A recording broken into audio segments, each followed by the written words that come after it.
Yo, what's going on, guys? Team Art here. Hello, ladies and gentlemen, and welcome back to Week 1 of Season 2 of the Wannabes League. My name is Booker. I'm joined by the ever-astute... Oh, gosh. Oh. Danny. Is that your What? name? Is your What name my Danny? You might have to introduce yourself, because I think you do a better job than me. Ever-astute Danny, the man himself. How's it going, Danny? It's been a while since we've casted together. Yes, it has been. It's also been a while since I casted for WNBL. They've been gone for a bit, right? Yeah, It's been a while. And yeah, Grand Finals was the last time I casted here, but I'm back, better than ever, here with Booker, and You're looking great as yeah, well. You can't see him, guys, but I swear, he's been bulking up. Danny, can you run us through really quick what maps we're gonna be looking at? I know we got theme park to start off with, and a couple standard bands when it comes to it. What else do we got on the table today? We got well, Revenge Nation picked Theme Park first. We got Nabi, who picked Oregon after, and if it comes to this, the decider will be Cafe. So Theme Park, Cafe. interesting one, but the other two are more or less common.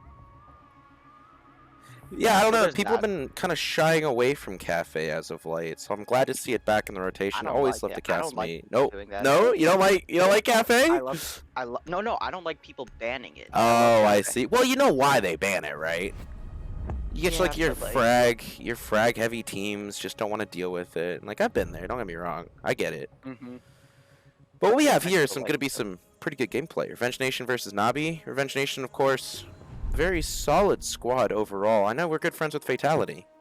Yeah, I mean, he used to play for Aviate. They made Grand Finals last season, so now it's going to be interesting to see further into the season when Revenge Nation actually plays Aviate. So his former roster. That's going to be an interesting one. Ooh. But yeah, we do know a few people. We're familiar with a few people on the Revenge Nation roster compared to. We're not as familiar with Nabi, so. Yeah, but I'm very excited to see what they have in store. It's gonna be an Armory Throne Room with a 6-pick onto the Bandit. Gonna be used. Oh, there's actually a lot of wall denial. Oh yeah, that's all three people who can deny walls. Yeah, just about. Mute Godville. So I said Godville. My God, I see his name appear. I know. No, I had it pop up on my other computer. I don't have it, right? I saw Godville appear, and I said Godville instead of. Yeah, the Mute Godville. the characters mute in Godville. Basically indistinguishable, of course. Shoutouts to Godville. Anyway, we're looking at a pretty stock throne room defense so far. Of course, going to be throwing up the Cade Bandits here. Very much secure this wall at the bottom of yellow. Meanwhile, Astro and Rose looking to be going upstairs. Kind of allow for pretty heavy roam. This is a setup that we saw earlier this week, actually. Yeah, rotating, or they are reinforcing off of initiation. And this setup specifically was one that G2 used, right? So they're able to kind of hold upstairs. I'm assuming that Astro's going to be reinforcing off the hatch on the split. Someone's going to be reinforcing it off, but kind of an extended hold overall. Yeah, more or less. Running MP5K and SMG11. Interesting. You don't always see that. Everybody just likes SMG11 better. Gitman's Alvin, the boy himself, having his teammate drone him in. They do know that somebody's playing around the yellow side, so he's going to try to play around this corner here. And that should be Astro. Currently sitting here. Looking to pick a gunfight with the Ash. Oh, and it's not the Ash that he finds first, but actually the Zafia kid getting the opening frag for the team. That's Revenge Nation already on the board. Enemy contact, second floor. Not too much to see currently. Just about a minute down. Gonna be a lot of droning coming from Revenge Nation. Trying to see where their next victim is. Yeah, we have Rose sitting here. And he's going to have to find a fight potentially with the Zafia. Zafia holding down the long angle in the hallway, preventing rotations back on the site after getting that first pick. But right now, we're really seeing Revenge Nation mostly just clear off the roamers as much as possible. There's a ping coming out. They do now know where this Jaeger is playing. Rose's position is known. Rose's going to have to fight on multiple swings here. Our flashing him now. They're all gonna come on top of him right now. Have to be very careful. He's getting pinched from everywhere, and there he goes. Gitman's taking out Rose. Todoroki, is that how you play it? I think it's Todoroki, yeah. Todoroki, who's trying to get the beat, but wasn't able to tag anyone up there. Yeah, definitely gave it he gave it the good college try, however. trying to get himself a kill. Revenge Nation kind of choking the life out of Nabi currently. The roamers are gone. They have 45 seconds, and they are at the gates. Todoroki is going to be crucial for holding down this site. Still 3 smoke canisters in hand. They are mapping the yellow wall open. I might get that. Fuji taking down Alley Boy as he was trying to map it, so it wasn't enough, and that's the diffuser down, actually. So they're going to have to be careful going to grab the diffuser. And they got that as Fuji started rotating. Yeah, he was trying to rotate to get to a better position. Probably scared of potential any shots that might potentially come out at him. But now with 10 seconds left, we're going to be seeing an explosion on the site. Kid finds a kill. Fuji's going to find one. Is he going to find a second? Yes, he does. Is that a triple? Fuji finds all 3. We get the ace. He's looking to do it. He's not able to quite do it, but Arcia close out the round for Nabi. Revenge Nation rushes onto site, and we're not able to clutch it out. And it looked very promising to start off with, Danny. Yeah, but they just funneled through that doorway and just gave him 1, 2, 3 kills. And he was able to just clean him up. Yeah, it's Big mistake from them. It's something that teams run into sometimes, right? They get everything ready, and the second the execution comes through, they just book it.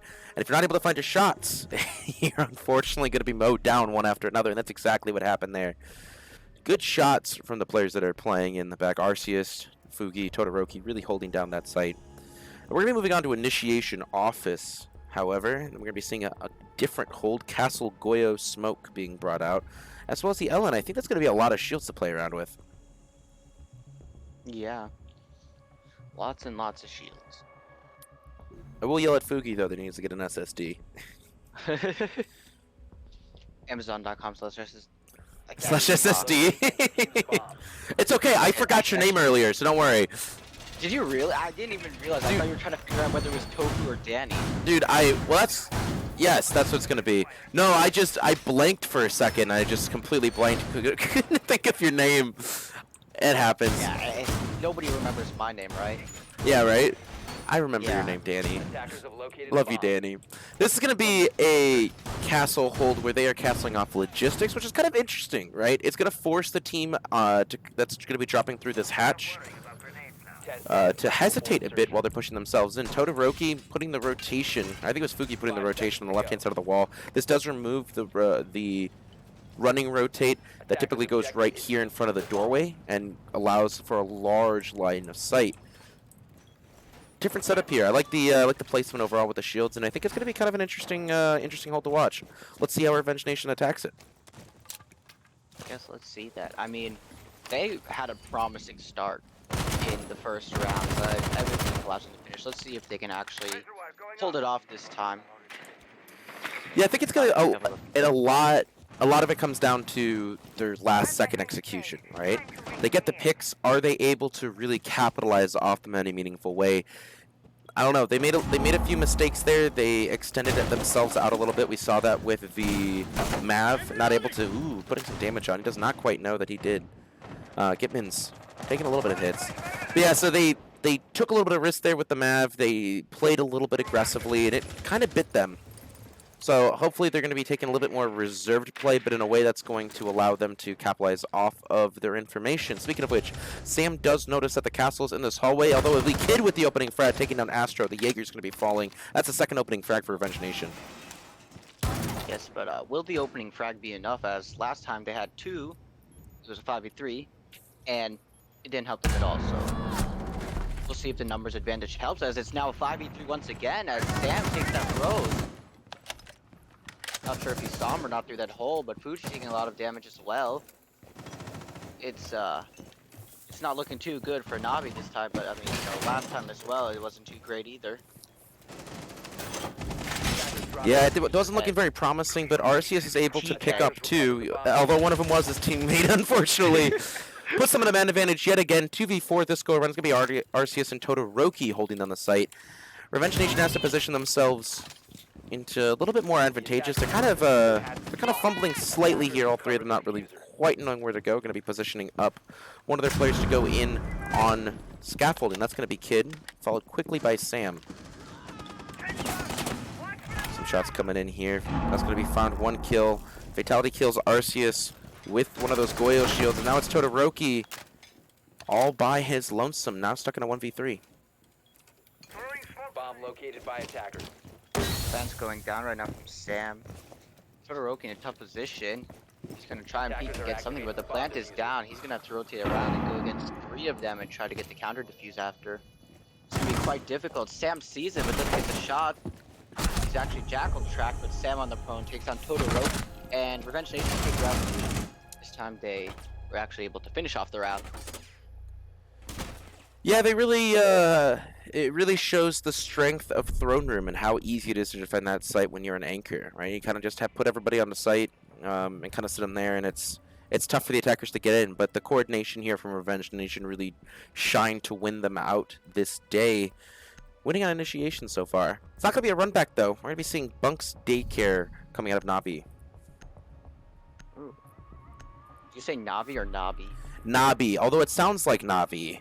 I think it's I wonder if that's the intention. I think that's the every time I intent. hear Nabi, I hear Navi. It's a little bit of a I don't know, it's they don't spell it quite the same, right? Because it's not as sincere, and so they have the N and the V capitalized, and they don't have the B capitalized here. Yeah. It's Although I've seen a team named Team Solid that uses a hand-drawn version of the Team Liquid logo, so I'm open for anything. I won't be surprised by anything. That's fair. You were talking about opening frags, though. Attackers Revenge located Nations and Nabi switched off their opening frags for this last round, and they have won each other's. Revenge Nation got the opening frag off on the Thorn defense, while Nabi got the opening frag off on initiation. And what that kind of tells They me... didn't. They didn't. Revenge Nation got both opening frags. Did they? Oh, it was Kid! I Oh, think- no, I'm so wrong. Thank you. I apologize about that. That's all good. It's all good. 5v3 on both rounds, you know. Yes, it definitely Good was. start to both of them, but it didn't work out too well the first round. This Bunk's hold, though, gonna be gonna extend its way into initiation, allowing for the team to kind of hold it in multiple rooms here, and they're also gonna putting a shield here in waiting. That's gonna allow them to play in the hallway and kind of transition a little bit nicer. I don't normally see teams putting this shield here, right? It's kind of glitching through the floor. But I don't see Yeah, I teams was typically putting it in the doorway. But I think this doorway is a little bit safer to stick it in. It kind of saves you from getting shot on yellow side.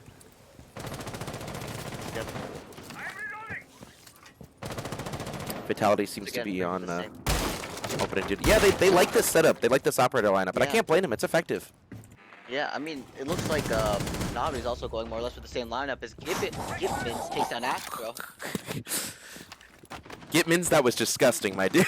He just domes him right off the rip. It's been pretty aggressive 3 in a play row. so far. 3 in a row opening frags. Kid's gonna be droning for Gitmins actually, so you got an entry droning for an entry. Todoroki is looking into the bathroom, really gets a pick. He tags Gitmins once, but not able to take him out quite yet as Gitmins takes down Todoroki instead. What a shot from him.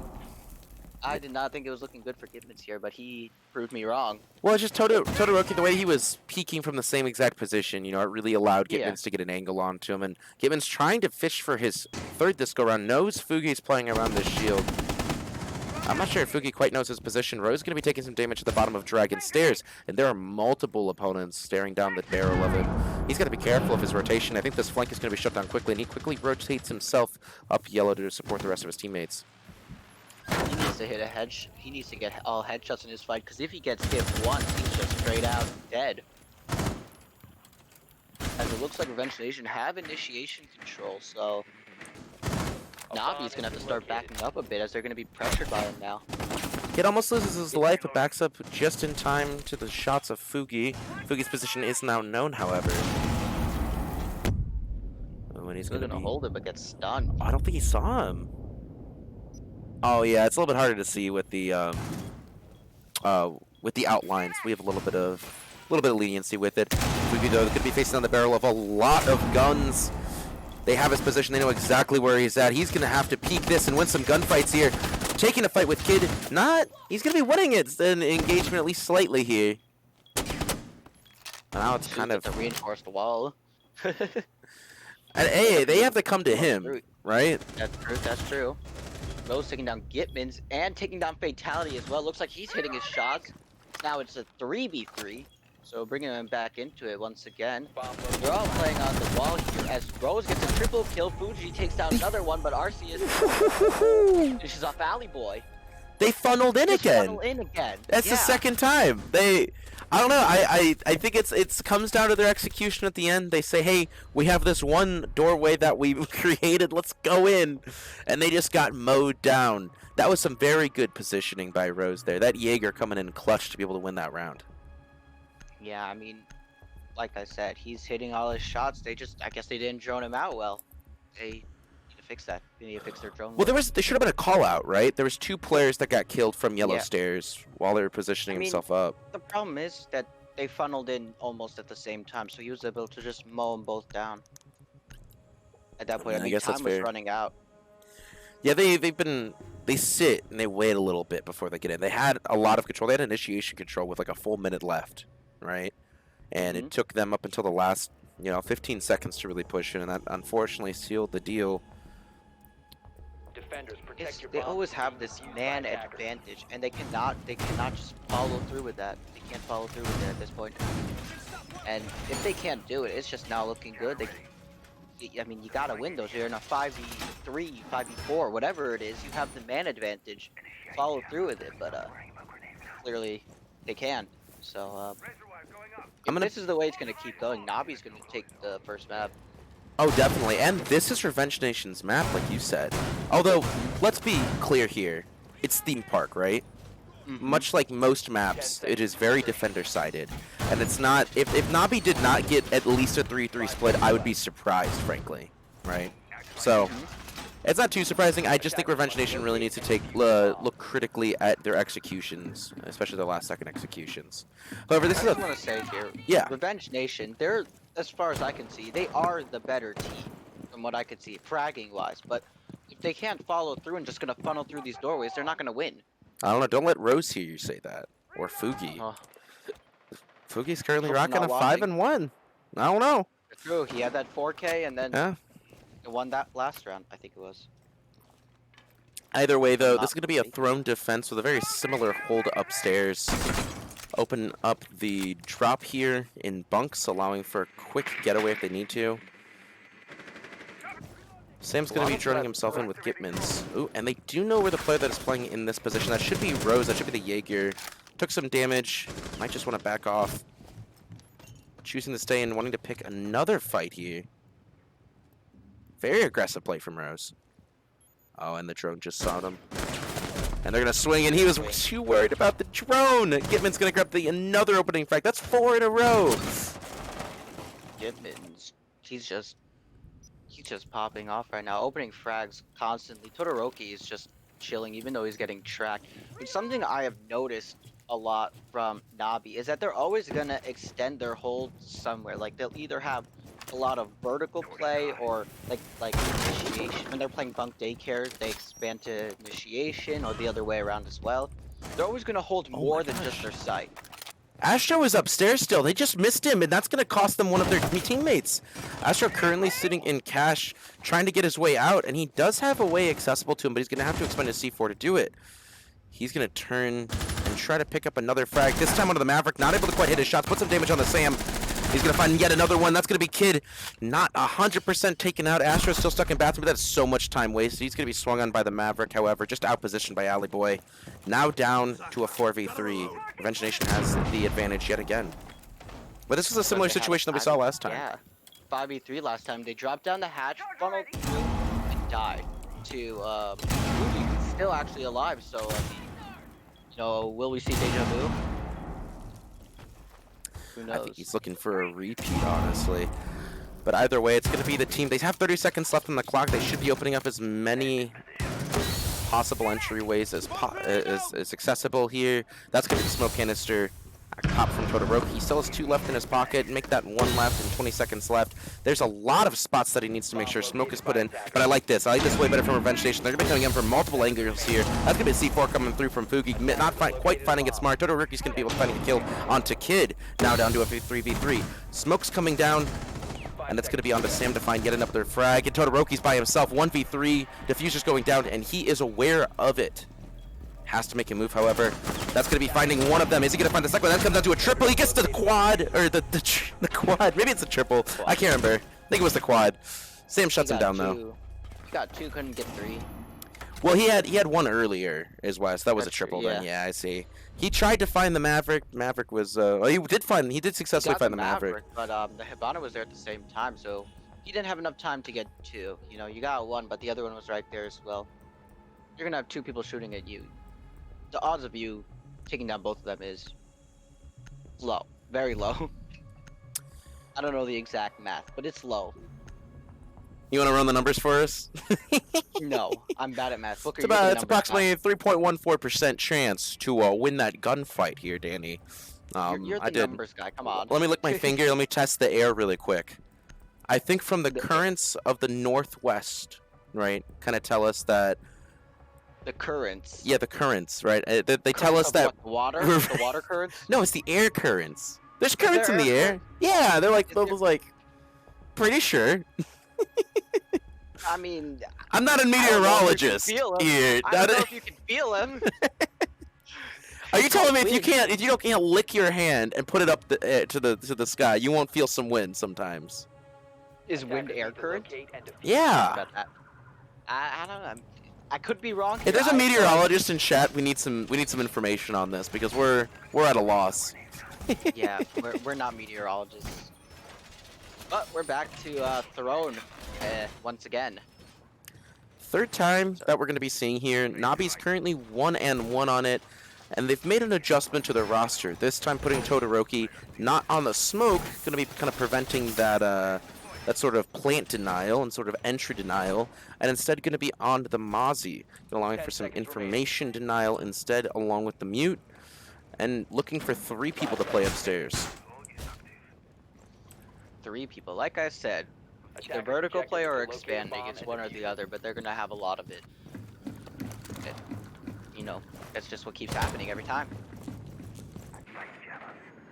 Yeah, and you can see already Ali Boy's gonna have some rough time trying to drone into Cafe. Prevented by the Mozzie placements. Gonna be opening up the door, however, but there's not anybody playing there, and that little bit of information given. Now Gitman's already got a frag? What? What are they gonna kill Todoroki at? That's actually through the wall. Crazy call out. Gitman's, he's insane. This is what. Has he gotten the opening frag every single time? I think so. I haven't kept track exactly, but it should be him every single. No. Kid got it. Kid got it once or twice. Yeah, because he has 5 kills, but there was that one time he had that double kill. So that's 4. Yeah, there's 4 still for him. I've said it once and I said it before. Gitman's is cracked. He's cracked. That's all I can say. That's all there is to it. He's built different. He's built it than everybody I know. Either way, we see the Jaeger falling off from the top, and he's going to get some shots from somewhere. He has no clue where Kid was sitting at when he put up shots behind him. But Kid's already rotated. And now there's the Jackal call, and that fortunate timing for Arceus as Kid caught him right in the middle of a reload. And it's now down to a 5v3.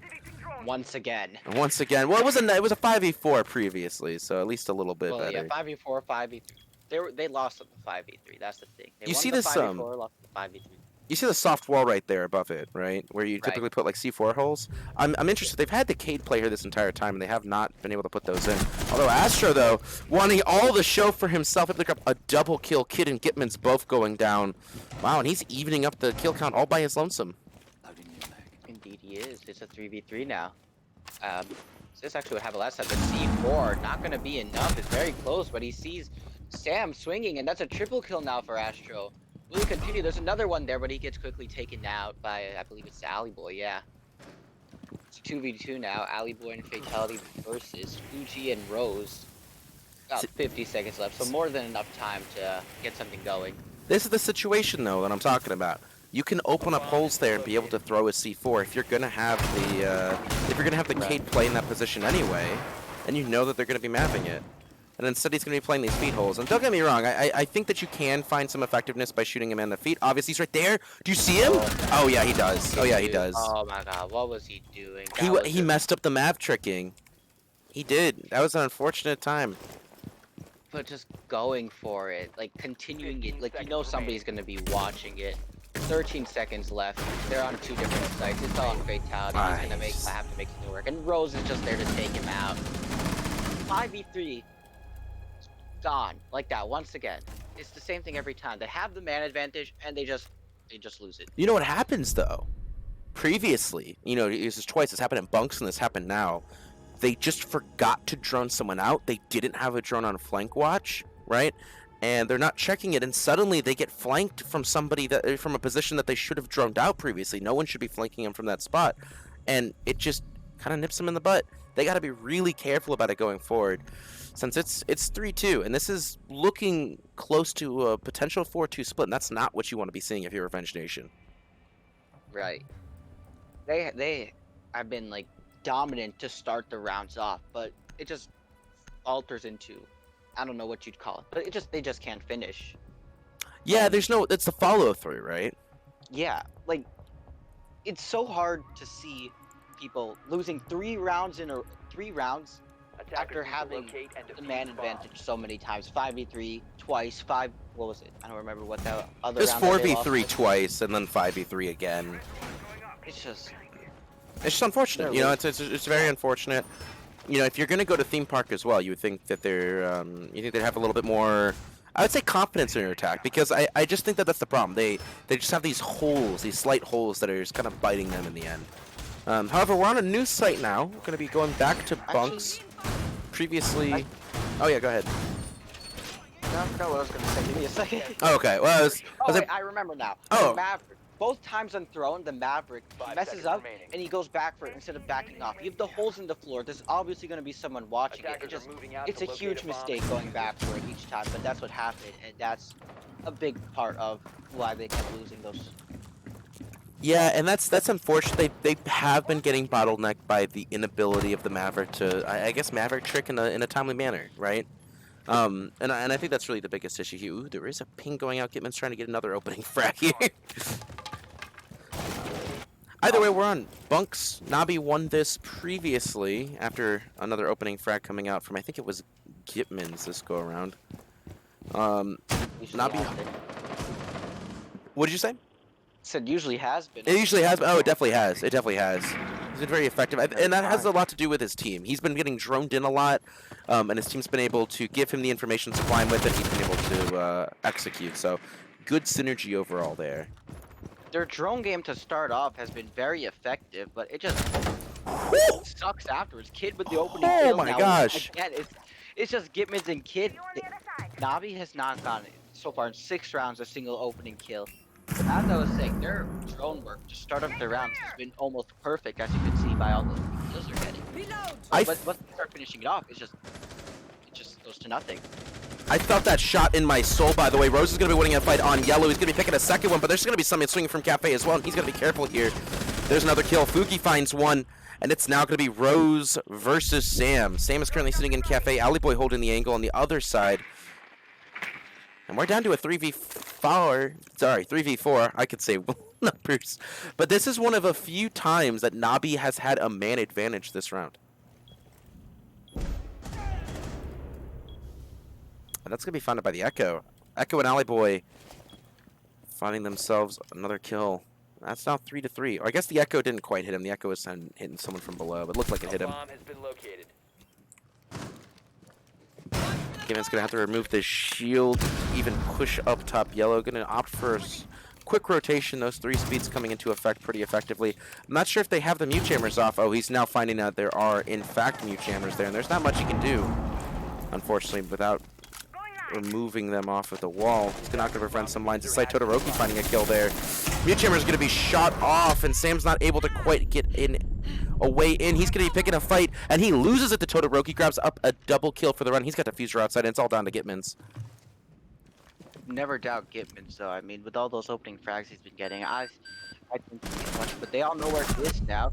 He's gonna swing on the Malus. He takes it down, but he's left on very low HP as well as 15 stunned by the seconds Echo. left. Sorry, not stunned, like disoriented by the Echo Bomb drone. located He's by gonna have to attackers. push up. The 10 Banshee's seconds going left. off, and he's stunned once again. It's just They an know where awful he is situation. at- What do you do? Yeah. What do you do? There's nothing. Can't There's do an it. Echo drone. There's a Malusi. They're pinging you every single time, and you're just a sitting duck. And that's unfortunate there. And it's actually going to end the half 4-2 Nabi's favor.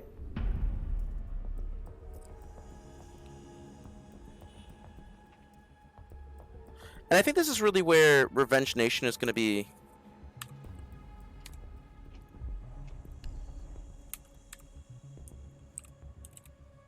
Alright, they got sound bugs, so it looks like they're gonna have they're gonna pause, leave, and come back. Yeah. Well, we got 2 people leave. I'm not sure of the rules overall for wannabes, specifically and how we deal with the sound bug issues, but if there's 2 of them, they're going to be definitely coming back. I like the pause feature, though. The pause feature is making it way more reasonable. I hear a so. So, how's it going, Booker? How you doing? How you been? I'm doing great.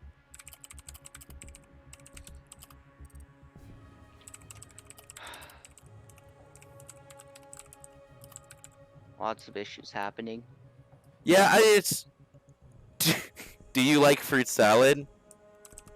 Fruit salad. Do you, Booker? Of course. The Wiggles are the greatest. Fruit salad. Yummy, yummy. Oh, the Wiggles. You gotta have culture. Only men with culture and women with culture, and non-binaries with culture can really appreciate the Wiggles. Shout out to Fugi here. Gitmins has returned. Hopefully the sound bug has fixed for our boy. And like I said, thank God for the pause feature. Rehost takes so long; it's awful for production. Yes, you Yeah. get to stare at these characters, but at the very least, it doesn't. You know, we don't have to rehost for, 10 minutes waiting for everybody to get back. Thank God. Yeah, and I'm gonna. It's a much better feature. I can't wait for that replay feature to come out as well. I got 1R. I got 2R. We're gonna unpause. There we go. Now we're back in the game. Finally. It didn't take that long, but I'm impatient, you know? You're always impatient, Danny. That's part why I love know. casting with you, though. Although you did forget that we ever casted, and that hurts my soul. I know we casted We together. casted It was the for WNBL, pizza. right? It was WNBL. It was pizza Yeah, it was versus Pizza Man Pizza versus something. um Oh, I can't remember now. Sanity or what did they change? Was it Team Sanity? I can't remember. It was something exactly. along those lines. I can't specifically remember what it was. But at least it was pizza. I always remember the pizza. Yes, Pizza Man. Are they still around? I hope they're still around. I got one of them on my friends list still. They seem like good guys. I have not seen them around in a bit. Oof. Pour one out to the pizza men. Yeah, We're gonna be moving they- on to Initiation Hole and for Revenge Nation. Revenge Nation and Initiation with the club. French Nation Initiation. And they're gonna be opting to use a slight extended hold. It looks like into bunks, and yes, that's gonna be pretty basically the same setup that Nabi was looking at, right? Reinforcing off, waiting room, reinforcing off, and putting a castling it in. Same thing with control. And kind of allowing for a more of a funnel for the team, for the attackers, and it makes it hard to just enter in through office anyway, and that's a typical entry point. But I think Nabi sees this coming, and they're not choosing to enter through office. It's going to be a cafe move-in. Always room for more. I have a little bit of some stats for you here. Let's see it. There is 6 out of 6 rounds. Revenge Nation has the opening frag. Great stats, Booker. I know. Thank you so much. This is the stats that I come out with. Actually, the interesting thing here is that Initiation has so far shown to be the hardest room to hold, with Nabi only running it once and losing it. Oh, that's gonna be a kill right off the rip. Gitmans finds Todoroki's head, nails him, and continues to hold down Cafe. Guess what? That's 7 now in a row. Jeez. 7? 7 opening frags, not all from Gitmans, granted, but he's going to be chased out of Cafe. Going to have to rotate across. I think he's able to escape down the arcade stairs, and yes, he is. He's backed up by Fatality on that Malusi play. They're able to ping the player that's sitting in Cafe. There's actually 2 of them. That should be Fugi that's getting pinged out. Drone going out. Lion, EE1D coming out and prompting the attackers to push in at least slightly, although they're going to be stopped in their tracks by some shots. And these are these long sight lines I'm talking about that's kind of opened up on the site here. I'm a big fan of it. It makes attacking very painful, because look, they're playing all the way in bunks, right? And it's just around a reinforced wall, and it's really hard to get the defender off of the position without in any sort of timely manner. That's an unfortunate shot here, and it's just as KD grabs a kill on yellow as well. That smoke's not going to do you too much, Arceus. 5v3 once again. He just keeps going to this, but this time they're on defense, so it might be to their advantage, as they could just hold it down. There's 2 of them playing on the stairs, actually. Arceus gonna swing, but miss his shots, but they know where he is now. He's gonna keep swinging, but they're not. He's just not gonna be able to hit his shots. Gitman's still playing there. And he doesn't have to push. He can just sit here. He doesn't have to push, and he's going to take down Arceus, and that's the diffuser done as well. Fugi and Astral by themselves. Fugi spinning Cafe for this entire round. Cafe. He's going to have to rotate and grab the diffuser, and it's in a very dangerous position here. He does get it, but he has no way of getting onto site in any sort of timely manner. He does find one of them. That's going to be Kid. Not able to get the kill as Gitmans grinds up a triple for the round, and that's going to be the quadra from Gitmans. Flawless round from Revenge Nation. Gitman's just playing out of his mind. It just keeps coming, the kills. He's got all the opening frags, and now with the 4K, what is he, like 10-5 now? I think so. We could check the statistics really quick. The stat lines. He's 10-5. And he's coming into Wannabe's league. He is here to play. He is not willing to lose week 1, and it's very prominent and shown very much through his gameplay. Yeah, really. I think Revenge Nation is starting to bring it back. Just a bit. Danny, I have a suspicion here. Now, we don't usually see lab and storage. It's fallen out of favor in previous metas. It was played a lot before the map change, map rework for Theme Park, and they took away the hat strip above it, right? And it made it so it was actually better to play in lab, and people stopped playing there. Recently, in the most recent broadcast, it was actually G2 versus BDS. Theme Park was played, and this was the map that was played, or this site was played to great effect. And this is the exact lineup. This is the exact setup. So, Revenge Nations have definitely been doing their homework. I know I was analyzing this map, or this setup, and it's very effective. They put a little bit of their own flair onto it, throwing in the Goyo, taking off the mute, of course, and adding a lot more utility to have to be able to be removed. But I'm overall loving to see Lab come back into meta.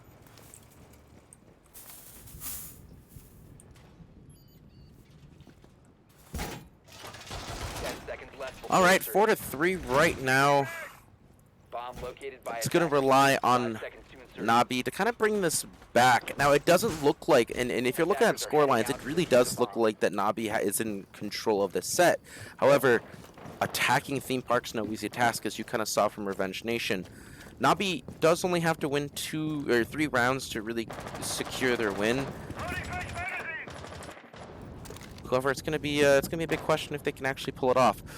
Now, during this setup previously, the way that it was fought up against, right, when BDS did this setup, is that G2 just ran in, right? They ran in through that lab window and just pushed the site. But they're not going to be able to do it this time. Astro actually gets the first opening frag for his team. Going to be nabbing up a kill onto Kid. I see what you did there. You're not slick, Booker. I see what you did. That's what I'm here for. Nabi getting their first opening frag of the entire match. I can't believe it took them 8 rounds to get their first opening pick. That's just way too long, but I guess it didn't really make much of a difference, as Nabi is still winning currently. It's 4-3. Well, it's overall like specific rounds, right? Like on certain setups, it does matter a bit more, but yes. And I think Lab is one of those setups we have to be careful. And Fatality is actually going to get shot from above. Nice shots there from Todoroki. He's going to be taking down a Goyo shield as well. And we're down to a 3v5.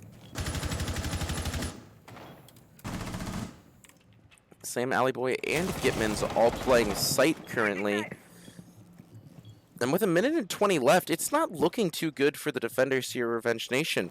Alley Boy's position just has been revealed, and there's someone playing on the hatch as well as Arcane. I think he's aware at least one of them.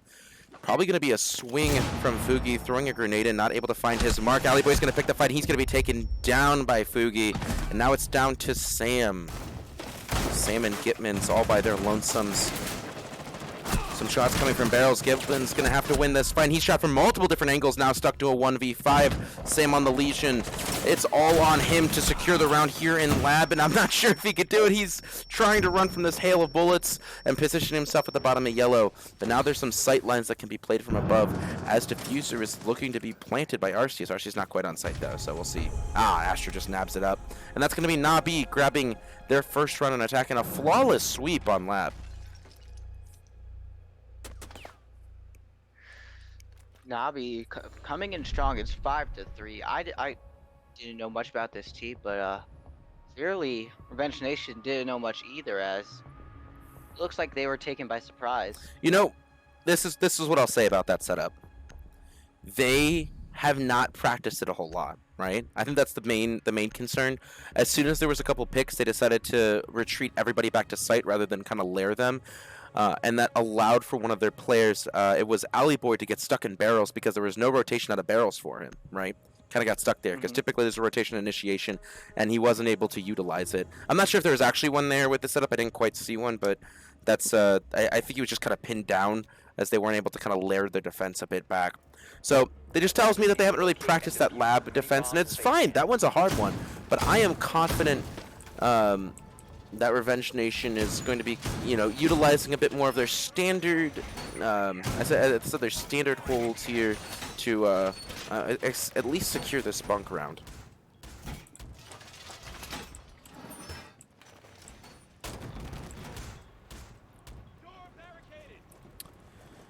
Bunk, however, been a historically, I would say, it's been historically a very good site to play. Outside of Throne, it is the second most highest win rate site overall on this map. 5 seconds left. This time, however, Revenge Nation is not going to be opening up these very long sight lines playing from blue. They're going to be opting for an extended hold into initiation and playing top arcade to kind of lock down that part of the map.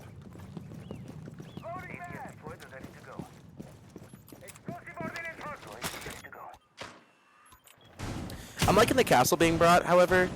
The castle is one of those operators that, when I first got into the game, was told to me to be, not a super popular operator, especially because of his gun there, the UMP. But he is so polarizing when it comes to this, when it comes to setups. He can do so much.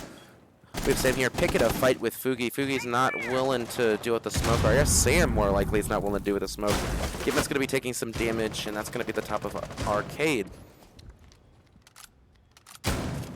So making a late rotate.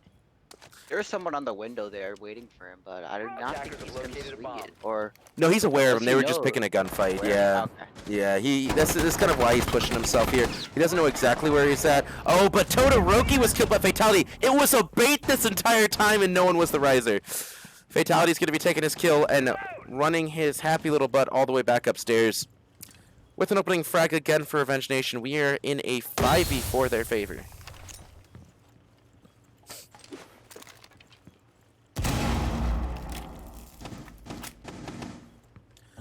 This will be Fugi upstairs in Cafe. He's going to have to exert some dominance on the upper arcade, but he's got the pickup fight with Alley Boy, and he's going to swing it and is able to secure the kill. Fugi gets a kill as well as Gitman's and Kid. The kill screen is lighting up, the kill feed completely lit up. Fugi now staring down the barrels of, looks like, Kid on the other end of this wall. 3v2 with a lot of control still being put out by Revenge Nation. Nabi, while they're at a man disadvantage, are also at a positional disadvantage. They just do not have much information. They are now able to get on site. Ooh, this is a nice angle that's being played, however, by Fatality. Gonna try to find himself a pick as they are looking to get the diffuser down. And a C4, well placed by Kid from below, is able to take him, is able to down Astro. Kid's able to finish them up, and that's gonna be a double kill from the Mute. Revenge Nation takes Bunks, and yes, Bunk has proven to be a very, very hard site to take for both these teams. I'm liking these more open-ended setups, though. This kind of allows the teams some versatility and to move around upstairs. It's Revenge Nation bringing it back a bit closer. 4-5 now. I'm curious to see if we're gonna get to overtime already. I think they're trying to gun for it.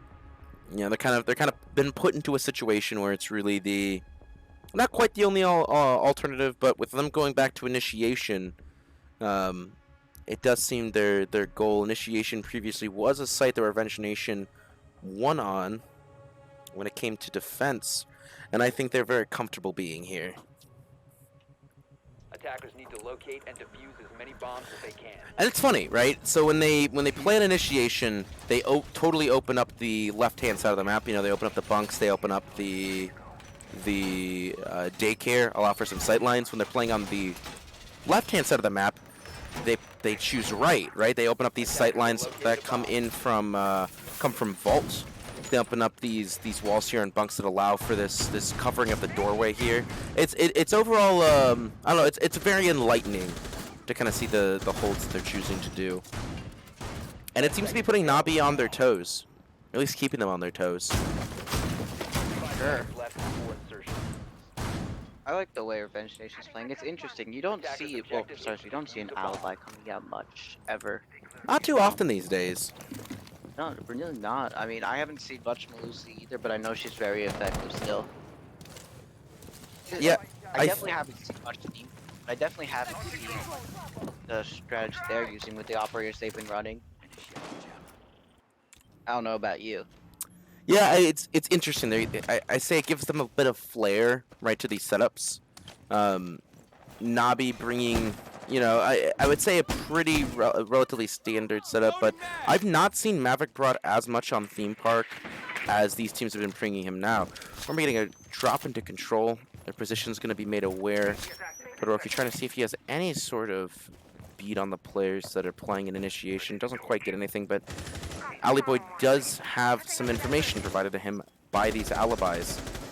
Gitman, of course, playing the angle at the top of yellow, waiting for them to push their way into office, seeing if he can get a pick, and that's going to be Boy to kind of give the call out, and they're going to swing it. They're able to look up and swing at the same time. But he's going to be a little bit careful with the player playing behind him.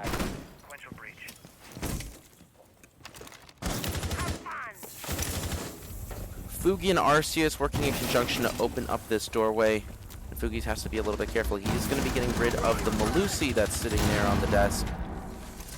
But that does notify Gitmans that there is going to be a push. And with another alibi notification, he is very ready. Playing this bullet hole looking into bathroom. Oh, this is cheeky. He's going to get something off of here. I can already tell. Oh, or he's going to back off of it. Yeah, they noticed this bullet hole. I think there was a drone that was able to give some information, but now Gitmans is known. Boy is also known. But Navi's going to have to push in, right? They have to make the push here. There's a minute left on the clock. They've been wasting a lot of it just standing here, not making much movement. There's going to be a player that repositions themselves downstairs. I think that's actually going to be the... Is that the Jackal? Oh, it's going to be Astro. Astro is downstairs. He's going to pick a fight with the player that's currently playing top of yellow. And that's Fatality, the Malusi. Currently pre-firing, sees the head of Rose. I'm not able to take it off, but Arceus grabs up the first frag, and that's Kid dead yet again. Still time is down, and Fatality gets taken out. Now it's a 4v3. But Sam takes down Astro. Rose still walking up the stairs. Does he know Gitman's is there? And I don't think he does, as Rose gets taken down. It's a 3v3. Gitman's doing some damage, so I believe that's, was it Fuji? Actually, Fuji down very low. He might be able to get the plan off soon. 15 seconds But left. there are a lot of angles being covered, so I'm not sure. Boy just runs in. No, he just ran in with no information! No! Navi got it! Through the end of that. Oh, no. That was all on the Mute there. Choosing to play very aggressively there. allowed for a blind spot to be opened up and the rest of his team to fall in conjunction. That was not what you want to see if you are Revenge Nation. Certainly not, because now they have to go to overtime. And here's the funny thing, though. Gitmans knew that the ace that Arceus was playing in Vault. So I'm a little bit confused of why the aggressive play from the Mute was any sort of a factor, right? They knew somebody was in Vault. They knew that somebody was in Bathroom. At least they should have. I saw it on his screen at the very least. So I'd hope that he could see it. And it's just overall, it was just a little bit of a confusing push by Alley Boy. Especially because of those lines of sight coming from Office. You're not too sure if there's a player playing there that could have taken you out.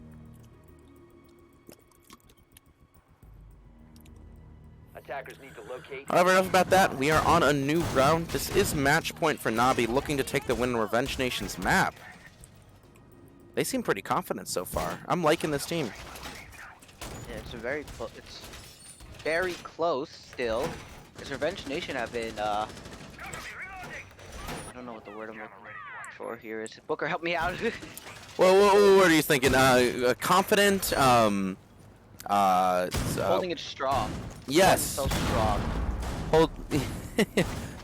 Playing strongly, maybe. Holding their own, right? Strongly, is that the right word? I think so. Listen, I'm not a wordsmith here. I'm not a meteorologist or a wordsmith.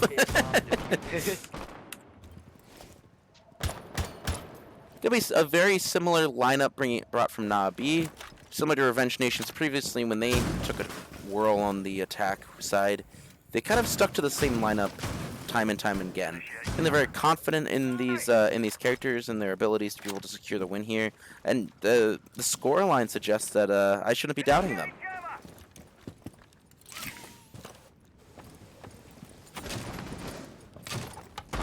Astro opening up in the break room. Not going to quite be finding anyone right now. Does go on to drone. That's going to be Sam, again, playing this kind of this break room area. This backup bunks break room. That's going to be the first one to potentially find contact. Currently waiting on Nabi. They're taking a little bit slow to start off with, and I do like that. Astra might have the read on Kid here, however. Wow, these sight lines, these are some scary sight lines. Oh, and that's going to be a swing from Sam, and Astra's position is given away as well as Sam's. Kind of locking down the Zafia there on the window. Not much Astra can do. Besides try to get this pick if he swings again, and he does! Sam's playing a little bit of a dangerous game here. He'll be taking some damage for his troubles with a rotation from Astro. Get himself out of that bad position. Speaking of bad position, Rose can actually find Sam, taking him out, quickly refragged by the likes of Kid. That's going to be another opening frag out from Nabi. Although it has been there has been a lot of time wasted here. Kid's going to try to pick this fight into Astro, and it's going to be Gitmans who gets the swing on him, not able to get the kill, unfortunately. It's going to be Kid that does that.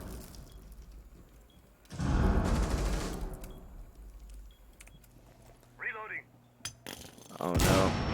Kid's not quite killed there. I was scared for him. Yeah. Getting some damage done to Arceus. It's gonna swing, but nothing there. Alley Boy takes down Arceus actually. Didn't even notice that, but it's all on Fuji and Todoroki now. They have about 40 seconds left, so they still have time to do something, but down two, it's a bit difficult. You saw his head there. We're swinging it though. Not able to. The important thing here is that they do have time to reposition. I know that Todoroki is doing his darndest to try to give himself some new information. He does keep looking at the drones there. Currently sitting in bathroom. But they gotta do something. But that something is not to get swung on by both Alley Boy and Kid. And that's gonna be Revenge Nation's on track to get to overtime, winning round 11. Yeah, I kind of want to see overtime, but at the same time I don't, because that just makes everything so much longer. As a caster, overtime makes me both extremely happy and tremendously sad. For real. Although we do got to root for our boys a little bit here. It is very exciting to see some overtime plays. We're going to be seeing a bunks defense yet again. Throne room is accessible, by the way. and Revenge Nation has chosen not to go throne at all. Have you noticed that? I'm not sure if you've been aware. Aware of what? They haven't gone to throne at all. Revenge Nation hasn't. They went in the first round. Nope, they went initiation. Did they really? I could have sworn there was one round that they went throne. Yeah, No, they've been initiation first round 3 they went times. throne? Are you sure? Yeah, I'm writing it down. Defenders, protect your bombs from Okay, then being used by I could have attackers. sworn they went throne. Okay. I'm mistaken. I guess Chat they might don't yell like at me throne. if I'm just leading you astray, however, so we'll guess we'll see. How is chat, by the way? I haven't been able to kind of see him. I haven't been looking so much either, but they're complaining about your stream thinking it's a slideshow. Oh, really? Yeah. Supposedly it's a slideshow. Huh. Well, that's unfortunate. I wish we would have checked that sooner. I could have tried to change the bit rate, but I'll try to change the stream quality at the end of this game. I really apologize to everybody that's viewing. 10 seconds remaining. Yes, hopefully. In my it'll be defense, better Danny for- refuses 5 to seconds stream. go. I can't stream. If I was streaming it, Attackers are that's moving just a out to fact. locate a bomb and defuse it. I am physically unable to because yeah, I can't. I'm very sad that it's a slideshow, actually. I do apologize for the people in chat. We'll try to fix it as best as we can. Man, there's been some fantastic plays, too, so that's really unfortunate. Either way, though, we'll carry on. Nabi taking another whirl, trying to close out this set. That should just be bit rate, right? I just need to increase the bit rate Yeah, or decrease the bit rate. I'm assuming. That is my assumption. It do unfortunately be like that. Either way, Nabi taking it nice and slow, turning their way into office, making sure that there is some available cover here as they push their way up. I believe in you, Fugi. I believe in Fugi's Maverick. He could do it. Yeah, like I said, a little bit of slow play here from Nabi, but they did just open themselves into office. At the very least, going to be coming into conflict with Ali Boy and presumably Gitman's. Yes, playing the Gitman spot over here at the top of yellow, protected by a reinforced wall, and this time's a couple Attackers located ADSs. a bomb. Now, and Gitman's does know that he's sitting it. And that's going to be the cue for Ali Boy to get a kill there, and Sam's going to be able to get the opening frag himself. In a couple seconds, Revenge Nation is taking control of this round, really pushing for this overtime here. Now stuck in a 3v5, it's down to Nabi. It is. The team is Nabi. Yes, it is Nabi. Yeah, it's Nabi. kind of Nabi to really change the course of this match. Gitman's Gitman. I looking thought to you were close that Gitman. out. I did as well, and he's able He to get doesn't that know win there. Yanda taking out two. That was Kid taking down Todoroki. Fugi's not even in the building this entire time. Yeah, but I mean now it's all on him in a 4v1. He's giving a drone for his teammates to watch. He's just gonna pre-fire everything, hoping he somehow gets a kill. It's very close, but not enough. He's gonna get swung on soon. The Oh, C4 wait. bait. The C4 bait. And nice play from Kid to take Revenge Nation to overtime. The C4 bait is a classic. Very much a fan of seeing it utilized here. And yes, Nabi is going to be taking attack on overtime as Revenge Nation had the attack previously. Going to be going back to initiation. Now, initiation has been played 3 other times previously. This will be the 4th. They have won it twice, so they do seem relatively confident of their initiation hold. However, they very much like to prove me wrong as they are going to throne for the first time, this time bringing a Maestro. Seeing the lineup that they're facing, Todoroki's going to be 6-picking onto an IQ. I think expecting a 6-pick of potentially a Valkyrie. But she is going to be able to see Vigil as he activates his backpack. So are you telling me that this is the first time that they are going through? This is the first time that they're going through. This is what I'm telling you. Used by attackers. That is quite interesting. I know. That's what I was thinking. For They really- Gitman and Kid being the real fraggers on their team. As for Nabi, it's more spread out among everyone, but Fugi is there on top. It's interesting. For a team What's to have more spread out kills, it's a lot more effective than just having two people just getting them all. yeah, but when you're getting them all, it's really rough to try to get any yourself, 10 you know. seconds remaining. We have been seeing Fatality, you know, players like Fatality and Alley Boy putting in work when it comes to, you know, yeah, putting some support to the other Attackers' players, joining them in objective and is to such. defuse a bomb. But yes, I would say a lot of the players should not be, like, it seems like every single person is pulling their own each individual weight.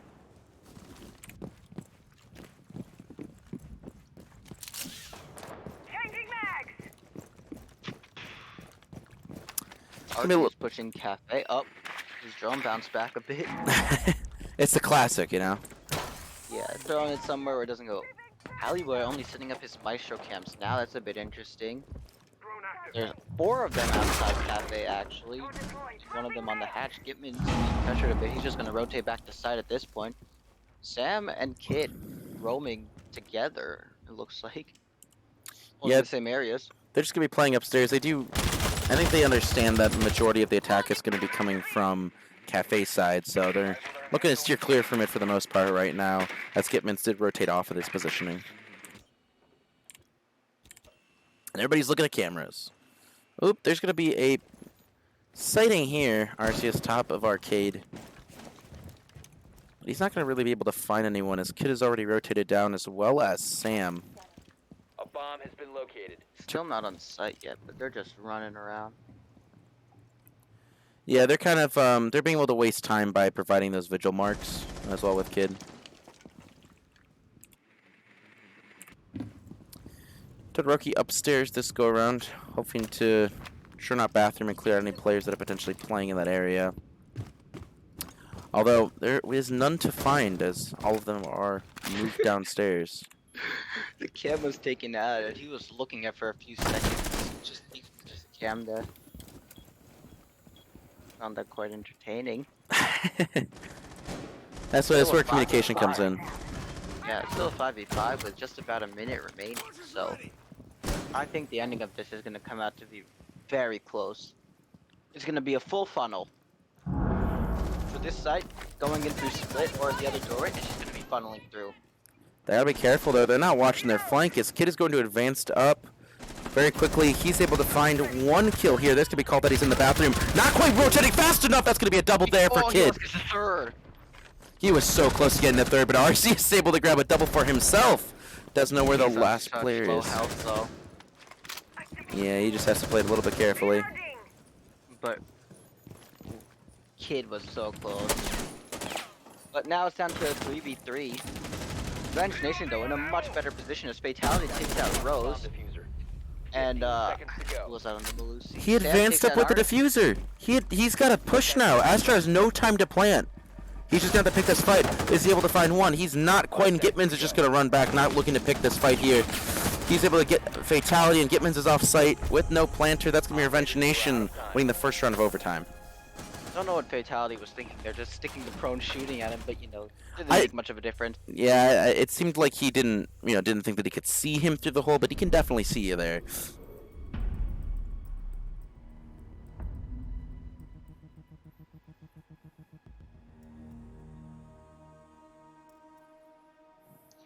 Revenge Nation, I believe is this their first lead of the game? It is, actually.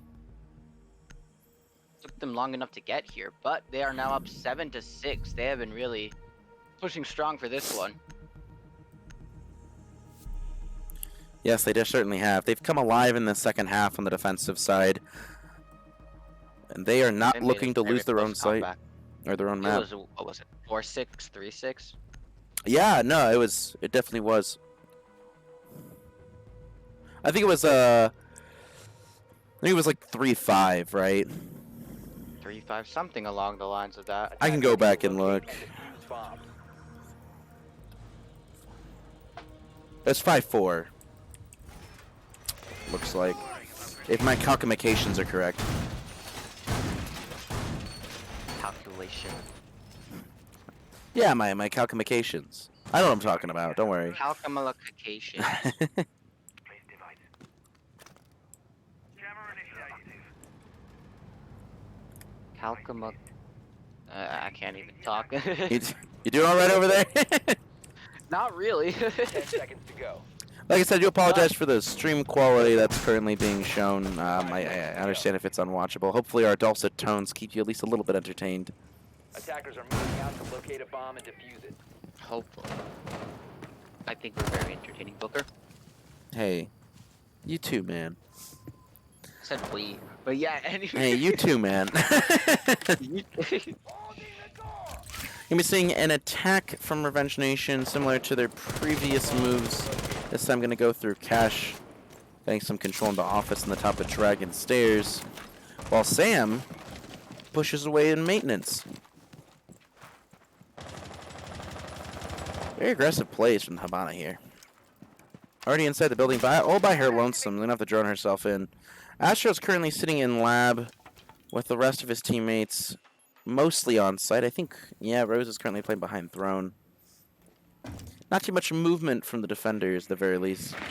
Very contrasting when it comes to Revenge Nation style of roam holding.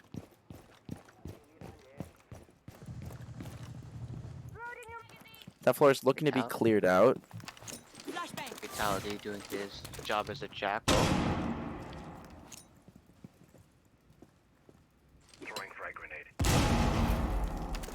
And that's going to be wall opened up in the C4. Shot out of the sky by Alley Boy. Rose is going to have to Nice back off shot. from that position. It looks like they're gonna get the wall open.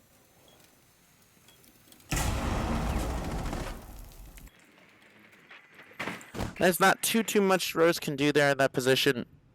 Vitality's still upstairs waiting for it to be the A-OK to move down. And yes, there is no players currently playing downstairs, or upstairs at the very least, but looks like Astro is looking to. Rotating himself up arcade. Potentially able to get a pick here. He's gonna try. He's pushing up on the railing. Gonna swing it, but I'm missing their shots. Nobody's gonna take any damage in the end. Shot loaded. The wall is open as Fatality gets taken down by Astro. There goes the... There's another flank. Look, we've said it again. The flank drones just turned on, not hitting their mark this go around as the third, fourth flank that has come into effect this game. Curious if Fatality had a claymore or not. That definitely could have helped. Sam taking down Rose is a 4v4, but he gets rebounded by Arceus. There's about 30 seconds left. 3v3 now. Kid takes down Fuji and Arceus. It's a double kill for him. The plant is getting down now. Todoroki and Astro, the two English people. It's all on Todoroki now in a 3v1. Yeah, I'm not sure if they don't really know his position, it seems, for the most part. They didn't think that he was in armory, but it doesn't matter. They do now. Todoroki's going to be taking down Kid. 30 seconds left on the clock. He's going to have to win this 1v2. Does not quite know where they're playing. One of them is playing prone there, however, and he's not able to see the top of Gitman's head. Gitman's leads Revenge Nation into winning round 14. And that is map 1 for Revenge Nation. Yeah, they're going to be taking Theme Park in a hard-fought victory. And hopefully we're going to be getting this stream quality a little bit better for y'all. We do apologize again in advance for it. Do understand it's a little bit frustrating.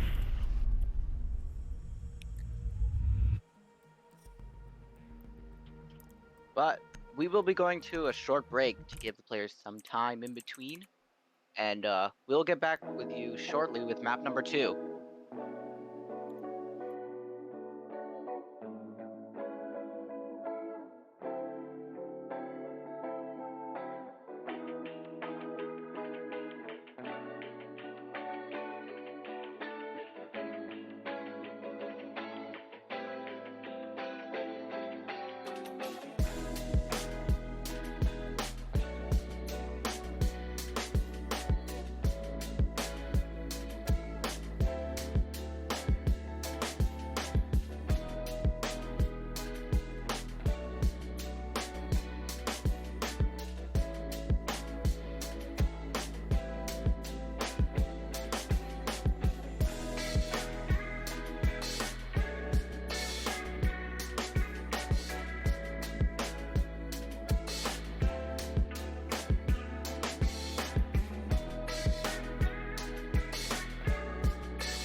Hello, ladies and gentlemen, and welcome back. Hopefully the slideshow is over.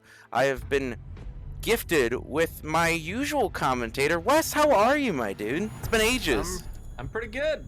How are you doing, Bug? Oh, tired as always, my dude. It's been a long week. You know how it goes. Indeed. I'm excited for this matchup, though. First map I was watching the stream, 8-6. Revenge came out on top. That was their map choice, if I remember correctly. So this will be Nabi's chance to win on their map choice of Oregon. Curious to see what bands will come out here, though. Yeah, I am as well.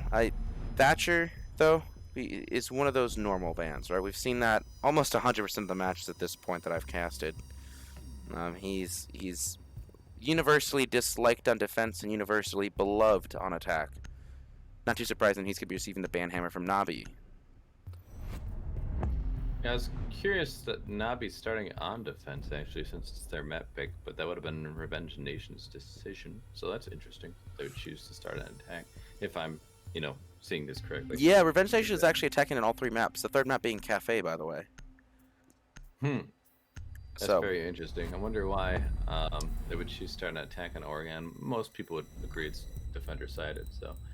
seeing the Valve pick, I think in Pro League especially, if people have been watching, the finals have been going on. Last weekend was the EU. This weekend has been NA's finals. And I've seen way more Valve bans coming out. So I feel like that's just something we're going to see. Because the information, we're in a more frag-heavy meta now. And so that information being denied will allow some of the attackers to survive a little bit longer, peek some angles that maybe they wouldn't be able to normally with those Valve camps, giving that information away. So otherwise, standard bans, I would say. I feel like the Jackal pick, people want to say, oh, it helps with the roam game, but I feel like when you look at Pro League, like they'll bring it sometime, but mostly it's targeted. Yeah, it is. It's from Theme Park. They were making a lot of use of it on Theme Park, so I'm not too surprised to kind of see that being brought out from Revenge Nation wanting to take it off the table. They weren't happy about it. It's either a comfort pick or the targeting someone is usually what it is, because otherwise I would say it's a low tier pick. If it's just someone's standard pick, that's just like a rank decision. I don't think it's necessarily the right decision unless you have very good reasons for it. Either way, though, it is taken off the board, which allows you to bring a lot of other things, though. So that leaves the Maverick on the board, so these walls will have a lot easier time getting opened up with that being available. And we do see the Alley Boy is running it, so it's not surprising. And then you're also going to have the other hard breach. You can double up on that. So this time they've chosen to bring the Hibana. Maybe they were wary of a basement hold, because then you can get the hatches potentially with her. But with Kate on the board, I don't know. I don't know why Hibana over like an ace or a thermite. I don't know if that's the better op. I think honestly, it comes with the versatility that she has now, based on the changes, right? We're still seeing teams kind of utilize the changes in new ways, and I think that kind of stems from. I think that's honestly why her inclusion's coming out. I'm here for it. I'm here to kind of see a shake up in the meta. I've been getting sick of the aces every single time, It's fair, but the ace, it's hard to not take, it brings those smoke grenades, he has the AK in hand, arguably the best weapon in the game, and then on top of it, he does have 3 of those charges, even though they only do 2 panels now, it's still relatively a good deal. We're seeing a very heavy hold from Nabi here in kitchen, right? Which is very strange. I've never seen a hold like this that's very playing aggressively off-site when it is an upstairs take.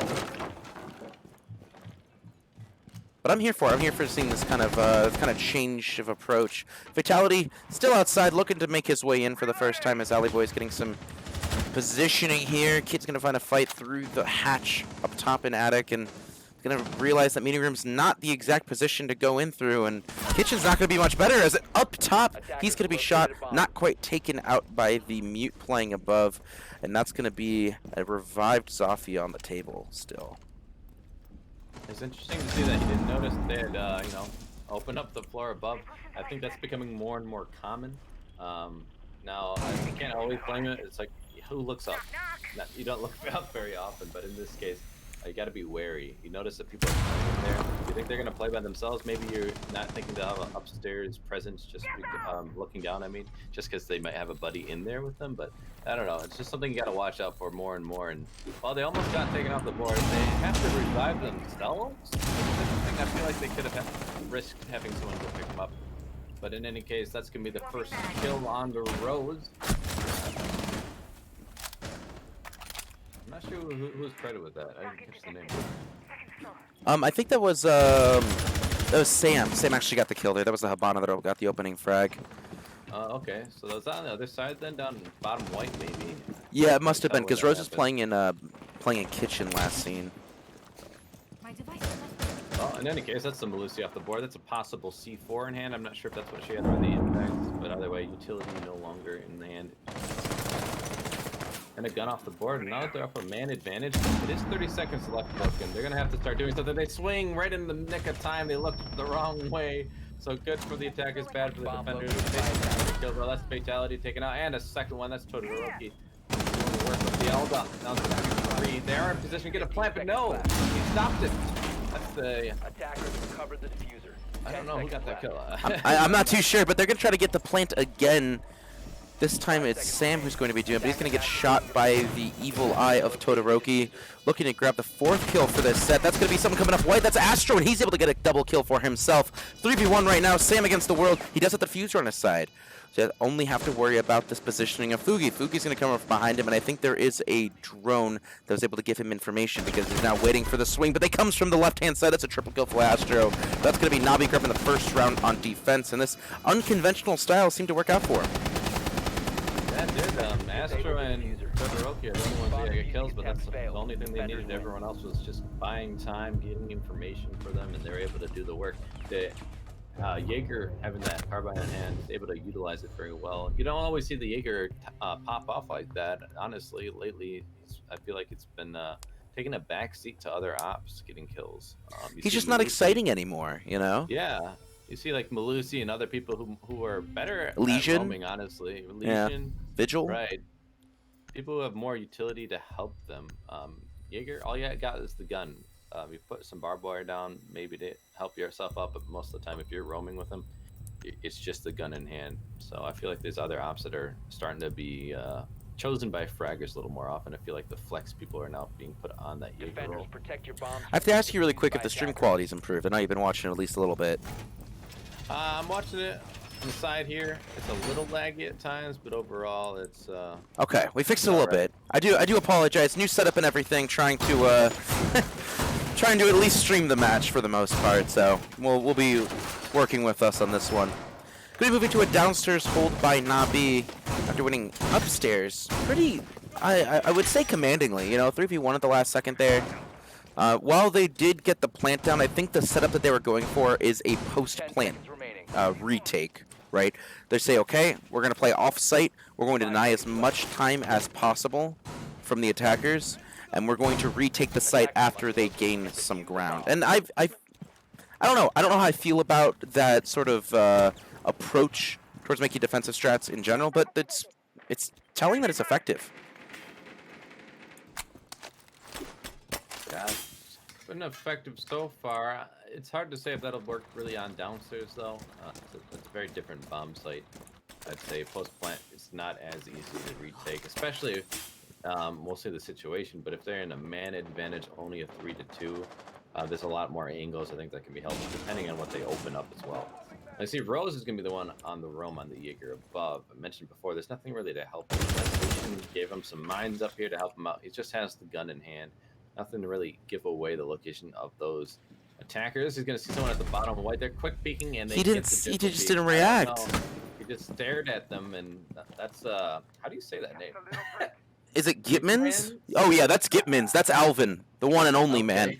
I know you haven't been here, but this man has gotten most of the opening frags in the entire set. So, and there's yet another one added to his cap. Rose is going to be falling, and that's most of the roaming potential from Nabi taken off the table.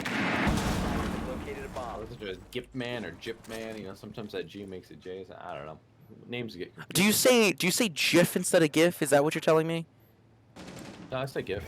Okay, I was gonna say I've known you for a long time, Wes, as in like a few months, and that would, I don't know, I think that would soil our relationship. Yeah, that'd be a degenerate move, wouldn't it? That's really the deal breaker, you know. How do you say gift? Well, kid's gonna find the board as well. That's 2 defenders down early on, a little bit past halfway through the round, but they still got over a minute to play with. It's looking like a lot better round coming up from Revenge Nation. And that's also the smoke off the board, so plant denial is no longer there. C4s. Yeah, that was a very solid pick, and that's gonna kind of be something that Nabi's gonna have to fight against here. Kid and Sam pushing down laundry as pushing down freezer as Gitman's is in laundry. Not quite pushing quite in yet, but grabbing some infill on his drones. Astro ducking his way through, not looking for the smoke, but he's going to be taken down by Alley Boy regardless. Now it's down to a 5v2, and it is looking very bad for the last defender alive now, which is Arceus. All on his own. This could be a flawless round if they catch him, but he does find one for himself. It's not going to be good. 4v1 is not looking great. He's taking some damage. He's kind of boxing here as well. He's going to engage, but he's going to lose that fight. Kid takes him out, puts him out of his misery. That's the 1-1 round score now. It's Revenge Nation funds the board too. Yeah, and it was just unfortunate the way that he was navigating that angle there. He would have gotten the kill onto the, I think it was the Zoff that was holding it, if he wouldn't have kept positioning, like moving to the right. However, that's unfortunately what happened. He protected the Zoff was protected by the architecture a little bit better, and he was not able to clutch it out for himself. We're missing a kitchen dining hall hold. I've been seeing a lot more meeting halls lately, though, so it's interesting going back to kitchen. But I think this is kind of this is the ranked hold. I think most people in ranked kind of opt for this hold because it's just what everybody's been doing, right? Yeah, I think it's a comfort thing, but you'd want to hope that they had scrimmed and got into the other side a little bit more. I do think the other side is stronger. This site, you can get the small tower pretty much for free. If someone tries to claim the small tower, it's not too hard to get the kill on them. You might have to waste a few resources, but it's pretty much a death trap if someone defender tries to hang out in there. And then from there, you can get things open up pretty easily as far as the showers goes and that wall into big our small tower, excuse me, from dining. So I don't know. It's gonna rely a lot on the top floor control, yes, and holding showers. Those are the 2 places I would keep in mind when watching this defense. Of course, being above kitchen, that's where this area is for the castle. That's why he's up there. He's going to put some castle barricades down. We just saw him put one on the double window. So it's going to take a lot of allocation of resources to hold up there. And then on top of it, I'm expecting something to be happening in the showers, which we do see the Maestro in there, which is pretty common. That all done in hand. He's going to be able to hold off for a long time, if not the whole round, depending how much they try and push him out. Yeah, we don't see him. Yeah, we see Sam trying to get some presence in the small tower. Gitman's going to be opening up the floor, or Kid, that is, going to be opening up the floor here, trying to get some lines of sight. And this is the big thing. The small tower is very hard to hold if you are the defenders. And seeing that taken immediately loses a lot of presence on the meeting room angles. Oh, Kid does see him. He's able to shoot him by his backpack. Astro's going to be the first frag taken down. And this time by Kid. Kid and Gitman's been throwing off that the burden of getting the opening frags here. Arceus take showers now too. So this is going to be really kind of messy for them if they can't retake some control here. Going to give up a lot of the map just by having that man in showers die from an upstairs attacker too. Figgy playing a great angle up top. Unfortunately, doesn't really give you good lines of sight through the doorways. He's mostly just going to be sitting up there waiting for the plant to be put down, which is being set up by Revenge Nation as we speak. Alibi slowly moving onto the site. They want to make sure that they have meeting room control and a backup from a shower angle before they even start planning here. Vitality playing this very long angle, preventing Arceus to rotate out, and Arceus is actually going to be taken out by Gitman's, and that's going to be a second kill from Gitman's. He's going to be fighting Todoroki, and that's the mute down. In addition, it's now down to the castle who's playing upstairs, and if we checked, Rose, who was playing in Classroom last scene, he's in meeting right now. He's not anywhere near site. It's really only Fugi holding site currently. And that's just the problem with this site. It's so easy to get those angles to pick them off. That man, Maestro, him getting taken out early, that just pretty much ruined the whole defense. They had no control, and the attacks were able to push up. Now they have full site control. Retake 2v5, it's pretty much asking the impossible out of Rose and the Fugi. And, well, Kid's going to get a double now on the round, taking out Rose, and then the last one's taken out as well. Another flawless round. Last round wasn't flawless, but it was very close, and so that's 2 commanding wins for Revenge Nation in a row. Keep in mind here, this is Nabi's map. And they're playing defense on I was Oregon. going to say, and they're on defense. Yeah, right. And it's maybe they feel comfortable playing on attack, but oops, wrong chat. Huh. Yeah, it's looking a little bit rough for Nabi. You know, it's early on, however, right? It is early on still. We're not even to the halfway mark of the halfway mark. Or I guess we are now on the halfway mark of the halfway mark. But 3 rounds in, this still allows them to play a strong defensive half, bring it out into a 4-2. And they're going to look to start that off back onto Kids. Well, they did win this, and they won it pretty handily. It did get a little bit close, but the plant came down. They got those kills they needed. There's a 3v1 for them. It was really hard for them to lose that. So feel probably pretty comfortable going back to this site, but even if they win this site, you've got to do something else on those other sites. You just lost your other 2 different sites, so you have to find some sort of success on another site. So just winning this one site will not be enough for them on the defensive half. Yeah, it's just only going to even it up. It's going to give them, what, potentially 3 rounds? Potentially. 5 seconds remaining. And even then, it's I don't know. It's not going to be, I guess it is. Attacker's objective is to No, locate they a can't bomb play it and on it defuse again. So only give them, this is only the second time they can play on it, right? Right, so even if they win this, they're going to have to be thinking a little bit ahead. I mean, I know you want to take it 1 round at a time, but at the same time, it's like, I hope you thought of some adjustments immediately after those last 2 rounds that you just lost. Otherwise, you might be having the same lack of success. But anyway, Kid's going to move in. They already got control of Trophy. I don't think anyone's even over here watching the side of things at all. These roamers are all downstairs in kitchen. You see the outline. You're going to start coming up white right now. So hopefully these attackers are wary of that. But they might be able to get a plant down pretty quickly here. Attackers But recovered the the angle's bomb being diffuser. helped. Oh, Not no. ready for them, but some quick kills do fall There's- success for there's- Revenge Nation to get 2 to even it out. 2v2 now. There's more than 2 minutes left and most of the lobby's dead, Wes. Sam's not even in the building. And this is the chain of the meta. It used to be you have to take your time, burn out these things like shields and evil eyes, take time to open up the walls, etc., etc., etc. But now this time you can just kind of walk in this site. There's a lot more ease of access, and the way they were playing too off-site like this, well, that's going to allow them to do that. Now they were able to get a lot of frags here. Diffuser is down, so they still have a huge advantage. But the attackers have the advantage of time on their hands. Sam is going to be fighting with Fugi, it looks like, on this angle from the freezer, and Fugi's going to be finding Sam's head. Securing the That was kill rough. there, and it's now down in a 1v2 fatality versus the world. Fatalities, All right, Josh, this is all on you. we believe in you, Josh. You can do it. Take our energy. Although, it looks like he might need it. Nabi currently has the diffuser, and he's forced to play this angle, and his positioning was Oh, just given away. That's a smart terrifying. play. That's when your blood starts boil or just goes cold, right? It goes up. He's not doesn't expect it, but the angle, Fugi gonna be able to grab up round 4. Gonna start rushing, and then he just started on ADS and rushed forward. I'm like, oh, this is it. Do you remember? Yeah. There were so many frags opening up. I think it was Revenge Nation that grabbed the first kill from grabbed the first like the opening frag before the Malusi had her way. But I think it actually might have been Nabi. I think the Malusi got the I opening think Nabi frag. did get the Yeah. opening kill, yeah. That's good. And then 1 came back, and then 2, and then 2. So it was just a whole mess of a kill feed.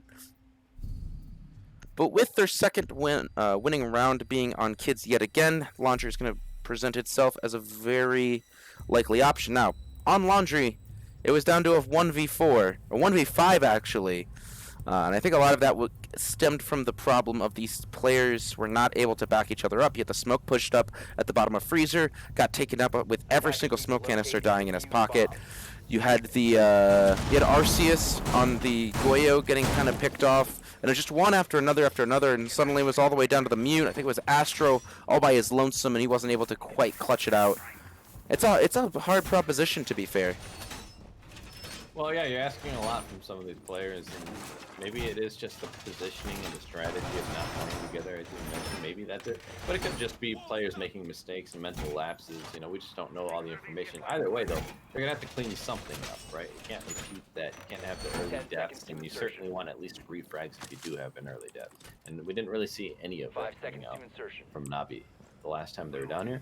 So, seeing the roam game, not surprising. Attackers' It's objective is to Astro locate a on the bomb left, and defuse moving it. around. I wonder if he's going to end up going back downstairs, but I still believe that this is a site you really do want that roaming presence. You don't want them to get too much control right off the bat. You don't want to get hatches for free, things like that. I know the Cade's in play, so maybe that'll help slow it down, but they do have the Maverick still and can just get those hatches regardless. Yeah, and they... Gonna do some roam clearing, I'm assuming. Yeah, they're expecting players to be playing in this area, in this vicinity. They have previously, but Astro's currently held up in Big Tower.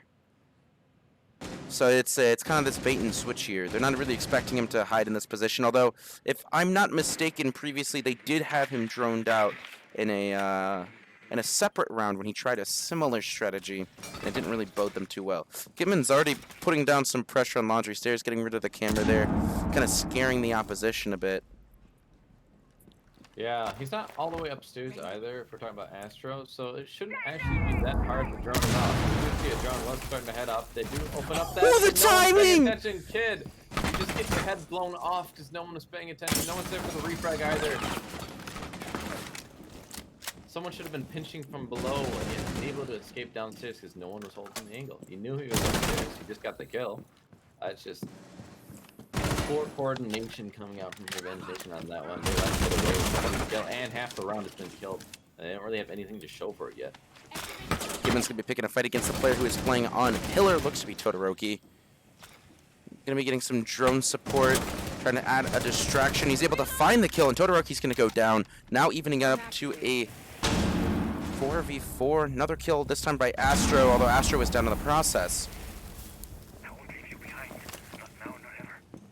Well, Astro's definitely showing up. He's able to get helped up as well. There's no one there to finish off the kill. A lot of these players, it seems, on Revenge Nation are kind of by themselves. I don't see anyone in near proximity, even Gitman here. No one's really right next to him. Someone's in the hat, someone's in blue. They're all doing separate pushes, and I understand somewhat why, but I still want to have that flexibility of getting near each other at least.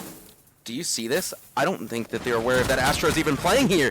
They reinforced off elbow to bait them into pushing it to make sure, right? They wanted to check it, and suddenly there is a Legion just waiting there. Gitman's able gets one, he finds a second, and a triple, shutting down Astro's tremendous round so far, evening up to a 2v2. Fuki still has all of his smoke canisters. He just used his first one. 20 seconds left in the clock, able to kind of kill a bit more time.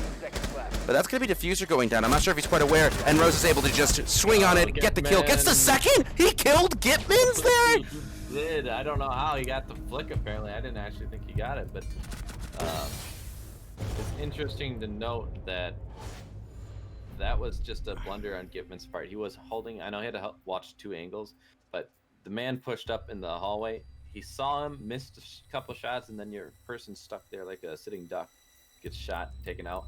Even if Gitman finds that kill, it's a very hard situation. Time was running out, 1v1, and the plant wasn't down.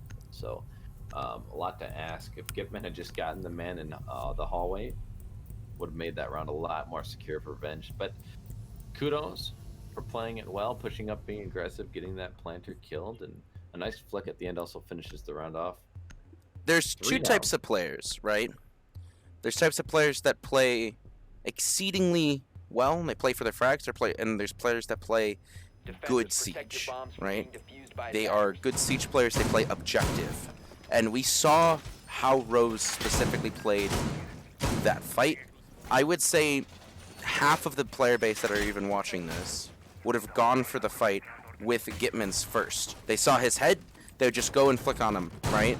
But the game knowledge, like the game sense, and the overall ability from Rose to continue swinging through the gunfire and able to find the planter it's just good siege, truthfully. Really solid play, able to clutch out the round for Nabi, putting them ahead for the 10 first time seconds this to round. insertion. Right, and it was a smart play. Like I said, if he gets that 5 seconds to go. diffuser down, even if he gets killed for it, plant's down, time's ticking out. Attackers must Now it's locate on and the defuse the attacker bomb. to somehow either get that plant down without getting killed by your buddy who's still alive, or to find that kill. So you're really putting yourself in a good advantage. As you mentioned, a good siege play, playing objective, knew what the situation was very perfectly, made the right decision. Now we're gonna have to see what they're gonna do here, though. They do have a castle. They don't have the sledge in hand, so they have to waste some utility, whether it's charges or some of the other kinds of breaches that we might see. Maybe a C4 coming out. Yep. But he didn't actually pop it in time. He could have got a free kill there after hearing that breach being put on the castle. Yeah, he went for it and then decided against it last second. Kid's going to be taking some damage from below, it looks like, from Malusi. That is it. Astro currently playing a meeting, contesting up top, and there's not too much Astro can do right now except waste time, and that's all he really needs to do, truthfully. If they're not willing to push him, he could just sit here. But I'm not sure if he's aware that Kid has already transitioned himself down below. Bomb located by attackers. And yes, the Habana charge is going to chase Astro away, running all the way back to kitchen. So we'll see what support he had. I don't know if anyone's actually playing really good. Might have actually gotten a nice peek from Astro and could have killed him, but he's already rotated out. They do seem to have control of dining for the most part, but the other thing to watch out is I do believe they have people upstairs in Kid's dorm looking down, so something else to be aware of. I do see Rose playing at top of white here as well to support the mute playing in the hallway there.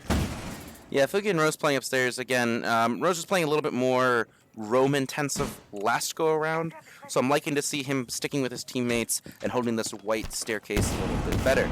Ali is going to start on the plant here in meeting, and this is the problem. Who's going to be contesting him? He's able to get the plant done. I'm not even sure if they're aware. Sam's going to be able to get the opening frag on the Arceus, and Fugi's going to be forced to drop down. Asteroid getting some shots at Ali Boy is able to find his mark. Fugi's going to be taken out now, down to a 5v2, make it a 5v1. It's all down to Todoroki. He's not able to get the kill. He's able to get actually one. Finds Fatality. Almost another flawless run from Revenge Nation. I'm not convinced on the site, Wes. It just doesn't seem well practiced, truthfully. Right, I think that's the problem. It's like, oh, okay, this is our third site. We kind of expect to lose this. That's kind of what that tells me, rather than actually, prepping for it. I think, again, the better site really is meeting. Especially with Cade on the board, you can reinforce upstairs in attic and below. Use a Cade to just electrify all 4 of those walls, and then that's a pretty powerful position. You have the hatch opened up. They have to push you out of that attic area. The utility it would take, even if they use the Maverick, you have to clear out up top. That's utility wasted. You have to just waste more time at the very least, is my point. We saw here, they're not even clearing out up top. They just get control of showers, they push, dining's given to them for free, and then bam, plant, and that's what's going to happen every time. So, See the hatch there, right? The hatch that that Fugi's been playing out in the castle upstairs. It's fine, right? It does have some power positions, but it's not the end-all be-all for holding site. And I feel like they're relying too much on him to really try to deny plants when there's some safe positions, mainly in this spot, this corner that was planted last time, where he's not able to even get a sight line on. And that's kind of onto the players that are playing on white, but you saw previously Rose was playing too far upstairs, right? He was playing kind of on the landing and unable to really... that window, and then you're scared away, and then they have the line of sight. You don't have that line of sight that you need when you're landing from that hallway at the bottom white. And then what's going to happen? Well, they have all the lines of sight, they have control of sight. They're going to get the plant down. So you either have to really reinforce the person and just play with the person in showers. That's like the primary goal. You have to hold showers for as long as possible. That way you still have lines of sight. You can flank around into big tower from the hallway, or you just have lines of sight into dining. It doesn't matter either way. It's a powerful position. The moment you lose that position, which we saw them lose a couple times now, that's the reason they lose both rounds. No, I completely agree. And we see Revenge Nation's not even willing to deal with the hatch. They've reinforced it. They said, no, thank you. That's not, that's a trap right there. Not going to deal with it. Yes, playing this very differently. We do see they have the Wamai here with Goyo shields, and obviously ADS is the thing too, tier 1 there. So They're really trying to support the person in shower. They're not as focused up here. We do see Sam, but he's kind of left to die. The Royal might be able to help get a refrag, get top of white if they push in. But otherwise, they're going to kind of let this top floor be taken. Just going to try and burn as much time as possible. And probably lose Sam up here because that hatch, as you mentioned, is reinforced. So there's no drop down for him. Yeah, he's really just playing the die for the most part. You know, he knows he's going to get killed here, but they've at least put Ali Boy in a position to potentially refrag him. Fugi was taken out, and yes, that actually is going to be Sam dropping down. But the C4 from Ali Boy is able to find Rose, and that's going to be the Ash taken down. Now in a 4v4. I would say that's a very effective play so far. Kidman gonna get a nice shot upward. You don't usually see the person down below get those kills. I think you have a little bit of an advantage with the person above, unless it's a C4, of course. But in any case, he does get the kill, gives the team the man advantage. Now they can kind of move away. They can start rotating out. They still got control of showers. There's still angles that they can't get you at from above if you're playing kitchen. So this is the smart way to play it. And now we have all of Nabi just stuck upstairs. Like, they got a minute left, and they're going to be forced to open up the hatch that was previously reinforced, which I like making them waste a lot of time here, while the four defenders from Revenge Nation are just covering every possible entryway onto site, reinforcing off showers, and I think it's a very good time to reinforce off showers. They know the attack's not coming from meeting, primarily. They know they're upstairs, so they're going to have to drop hatch. So now they're just they're remodeling the site. They don't have to play this site the same way anymore. I mean, we still have Todoroki upstairs. Astro tried to push down, but the angle from Aliboy was able to secure him a double. Now Fugi and Todoroki are left, and they just got to push down in very unfavorable situations. They got every single angle to check, no information. They have no drones left, and they're just going to be swung on by Aliboy. That's going to be one taken down from even a different direction. It's going to be Kid finding his mark. Fugi's able to get the refrag, but now stuck in a 1v3. He just runs upstairs. What is there to do? Truly. I mean, this is the thing. Kill their ace, so then the Maverick has to take more time to open. On top of it, you're already down a man. You have no control bottom white because no one's sitting outside on the window. Well, you're also down a man, so you don't even have the manpower to do that anymore. So just overall, they were outplayed. We saw the man upstairs. Yeah, he was left to die, but I pointed out, top of white, he's going to be there for the refrag, and what happens? He downed someone through the wall, and then he killed someone else with the C4, and he didn't die. Goyle survived that whole round. Yeah, they're perfectly okay. They're perfectly okay with the castle trading his life upstairs. Yeah. I was a little afraid, though, of a grenade coming through, because I think they could have handled that slightly better. They opted to use 3 flash grenades to try to get the castle instead of just tossing 1 frag grenade. He'd either die to the frag or die to the line of to the gunfire while he runs away from it, right? So there's just utility expenditure just doesn't seem to be weighing out the kills that they're getting, and ultimately it kind of sealed the deal for them because they took so much resource and they spent so much time upstairs that they were just continuously stuck there till the end of the round, and that's just not what you want to be if you're Nabi right now. Alright, well, the other thing they could have considered is having someone sit at the bottom of white on that window. Hold it. Open up the window, hold it in. Guess what? That Goyle is either going to have to push you or he's going to have to go down the stairs. He rotated down. Could have easily had a refrag there, and then it wouldn't have been so much of a problem. They didn't have it. Everyone was upstairs. You do not need everyone upstairs. Yeah, I'm not sure about Nabi's new to the league, and I might get some angry messages if that's true. They're new to the league. I'm not sure if they're new to competitive play in general, but I think there's just some refinement of their strategies that really needs to be looked at. And I've said this about Revenge Nation as well. There's some refinement. I know they've had some roster changes previously. They brought in a couple new players, and they're just kind of changing things up. But if Nabi is indeed some newer players, I think a lot of these flubs are understandable for the most part, but definitely need to be ironed out if they're looking to end this season or continue the season on a stronger note. Because right now, Revenge Nation is looking to have taken the lead of the taking the control of the game, and it's demoralizing, right? That's 2 times that they tried to hold meeting, and 2 times they failed. Revenge Nation said, hold my drink, and we're able to win it right off the bat. Speaking of which, right off the rip is Astro able to get his first kill onto Sam. That castle did a lot of work last round, not so much this one. Yeah, well, he already did his job for the most part. He's just kind of like a Jaeger. You put down those castle barricades, you rotate probably the backup shotgun, and then you're free to go die if you want. Hopefully not, right? But if you do, not a lot of utility lost at that point. So he's probably the person you're the most okay with dying early on. That's why he was the man who was on this suicidal mission in the round before this anyway. It's because he has the ump in hand. He's already done his job, and then you get the refrag hopefully off. In this case, no refrag came out, so it is a bit of a loss, but the most acceptable loss you can have without a refrag coming through, I'd say. We're seeing some aggressive play from Fatality and Ali Boy on the first floor, while the players of Nabi have got to take control of certain positions. They've opened up Attic, they've gotten into Master, and they're kind of waiting for the cue right now to everybody push in. But they are now very wary of this flank that is shown its ugly head underneath them.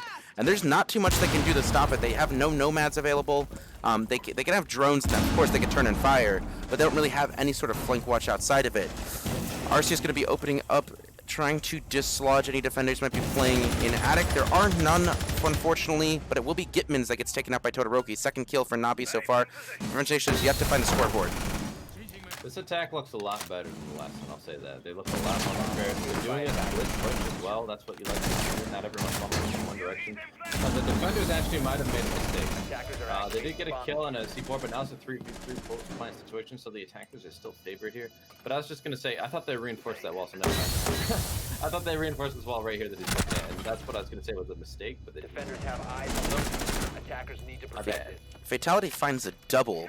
He's now in a 1v2 in this post-plant situation. They do know his position. He's going to be very much blinded. This off holding a very good angle right on those armory stairs. Not too much Fatality can do right now except potentially flake of plan. His position's just been given away from him. He put some damage on the Todoroki. He knows where the player is playing at. Not able to find the kill though, and time is very quickly coming down, and it doesn't look like Fatality's able to do much here. Not able to find any kills, not able to find the diffuser. He's left to kind of sit here and give Nabi the round. That was unfortunate, but I did like the attack. I'm just going to say they did everything right. You Oh, got yeah. the dual split push. You got Attic taken care of. They gave you the control. No one was playing down in the area. And even if they were, it was kind of hard. They already burned out everything, made sure they got rid of the Goyle shields, etc., etc. So I understand why you'd back off, but just losing the man early and then never really having any flank come around either on either side of it, it just gave full site control, at least half of the site control, you could say, and it was enough to get a plant down. And after that, it's a lot harder as a defender to make anything happen. Yeah, and I have to agree that attack coming from Nabi was textbook. Truly, they played it very well. They were able to hold those angles, and they've kind of, I don't know, they breathed a little bit new life into their strategy here. Attackers need to locate and Not a lot of people have this much success attacking on upstairs, and I really liked it. Although it does question if Revenge Nation's setup was the problem, right? Which I'm not quite sure if it was. Well, I mean, it's hard. You can't expect to hold things off. You pretty much expect either one or even both of those walls to get opened up because they're below, right? Both are below the attic wall and below the closet wall is soft. So it's only gonna last so long until those walls are opened up. So giving those walls up, that's not the problem. 10 seconds The to problem go. is, what do you do after you, and how long do they take to get them beat open? Looked like they 5 had seconds to control. go. They were down a man early, so the attackers have control and they're up a man. That's a lot of things in their favor. And then on top of it, the defenders gave a lot of room. They were playing very aggressive on the attic. You can still play back in Kid's Storm and still force that drop down into dip in attic. I would have preferred to see a little bit more aggression there. Attackers bomb diffuser We are has seeing been some dropped. aggression come out though. Man down on the balcony inside of the master bedroom there. Attackers recover Yeah, and there was a the little bit of angle that they were able to see and take down Arceus. He's not quite dead forever, though, so he's able to get himself back up or be revived by his teammates. But that is going to leave this still in a 5v5. Oh, I'm having a little bit of drops here. Not sure if you're getting on your end. I don't know about my Discord stream, which I'm watching right with the cast here, but on the other side of things, I'm watching the stream right now on Twitch is not so bad. Oh, okay. Well, it might be bad in 3 minutes. I don't know. I'm having a little bit of connectivity problems. After the delay is caught up. Yeah, well, I guess we'll see. Yeah, there's a little icon there. Regardless, the show must go on. We're seeing the attack from Nabi again be a very split manner. This go around, they are utilizing Sam and Fatality downstairs, using the information from the Pulse that the Pulse provides to potentially Bomb located by attackers. stopped the attack in its tracks. At least one part of it. Yeah, I like the see is it alley boy? No, he's playing really aggressively. He does almost get a kill, unfortunately gets taken out, but just the aggression there, trying to slow him down.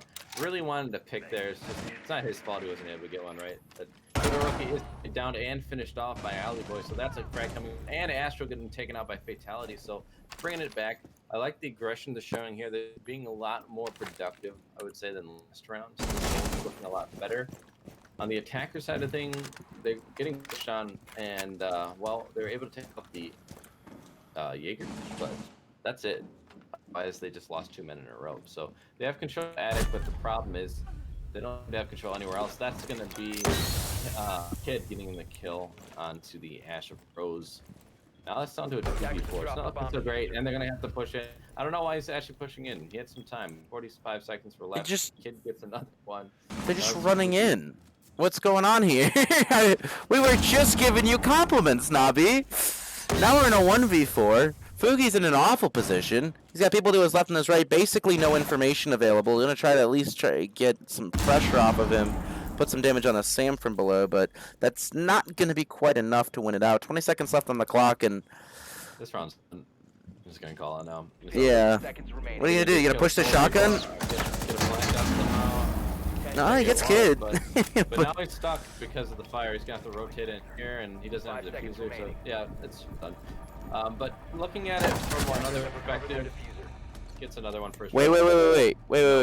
They're still C4. They're still C4. Wait. They can't C4. They can't C4 that.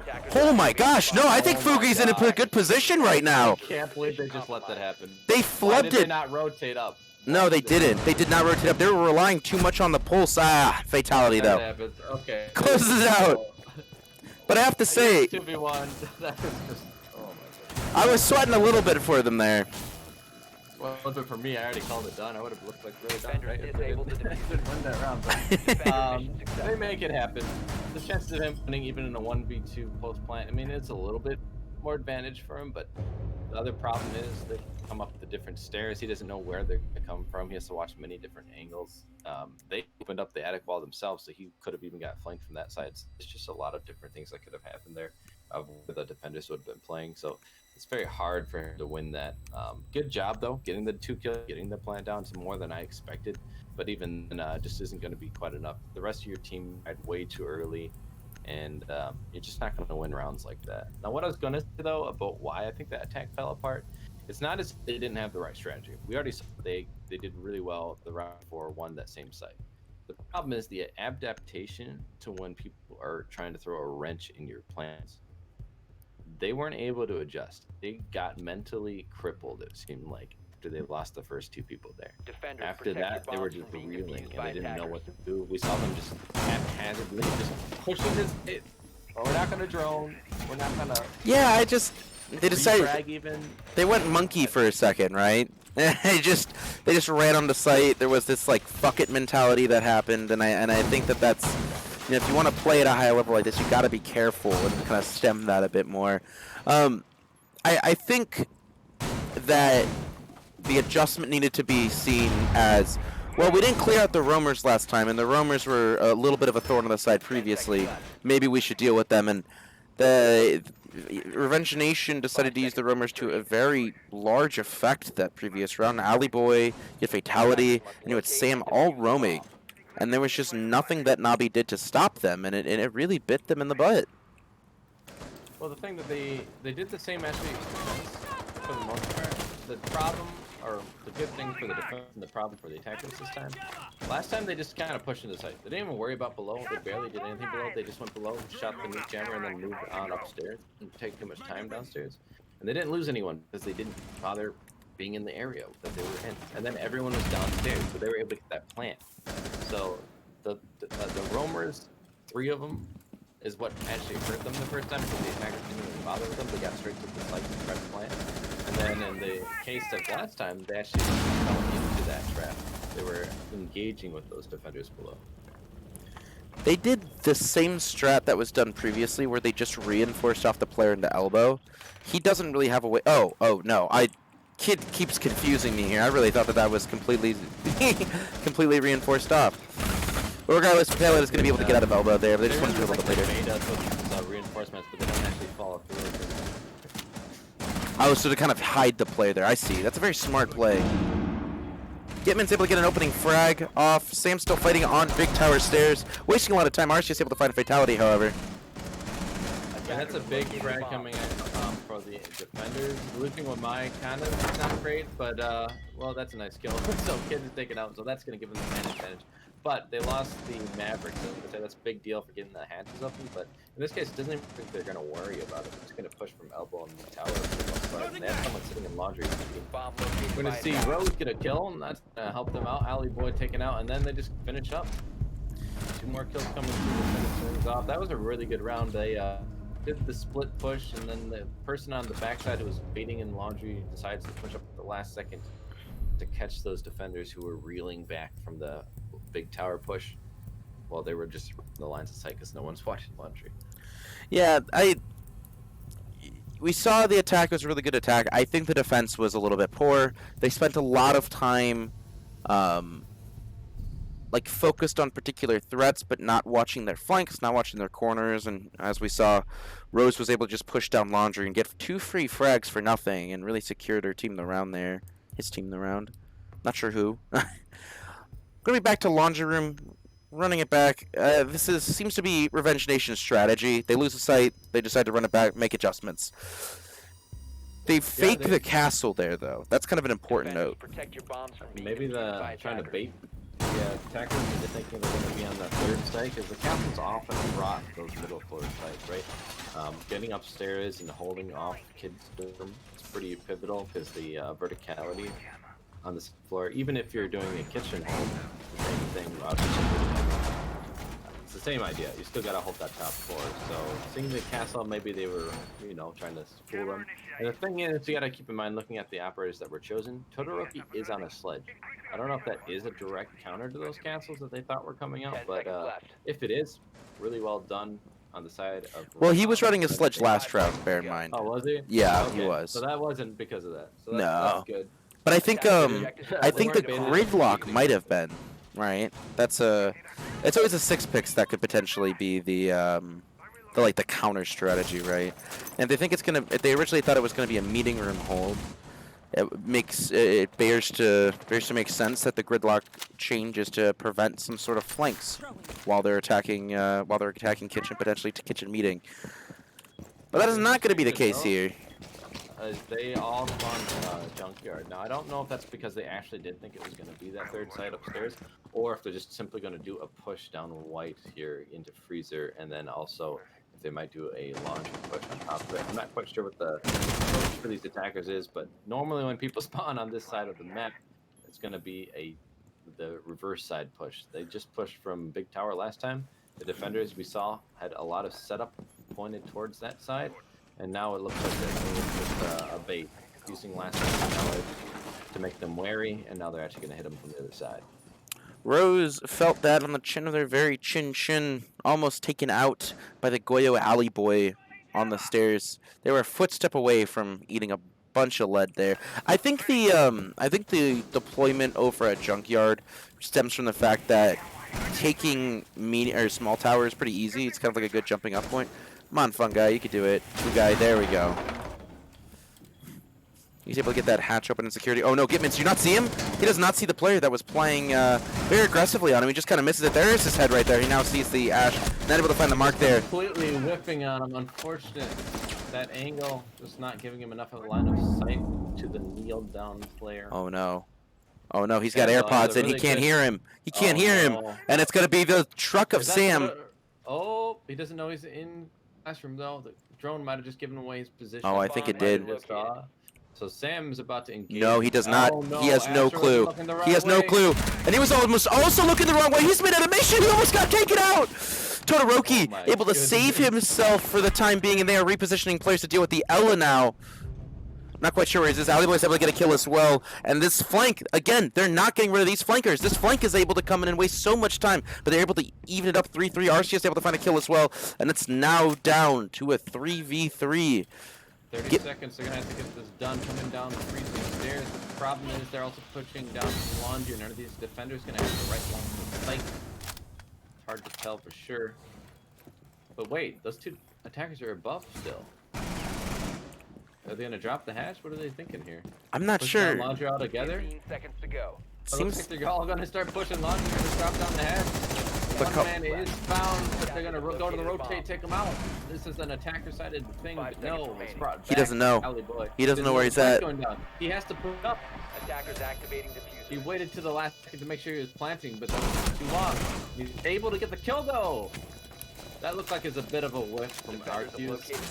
And a bit of a BM by Ollie Boy. Yeah, he's gonna get the defuse though. That's gonna win them another 1v1 situation. Bomb diffuser Really, with disabled by defenders. the AK in hand, and he Defenders swung on win. him, so Pika's advantage a little bit there. I don't know how you lose that. It's just a little bit of a whiff. Not too mean to to Arceus, but Yeah. that's rough. Yeah, it be like that, you know. Sometimes it happens, but Revenge Nation, however, finds themselves on the match point. One round away from securing the set 2-0, beginning their season off very strongly in the Wannabes League.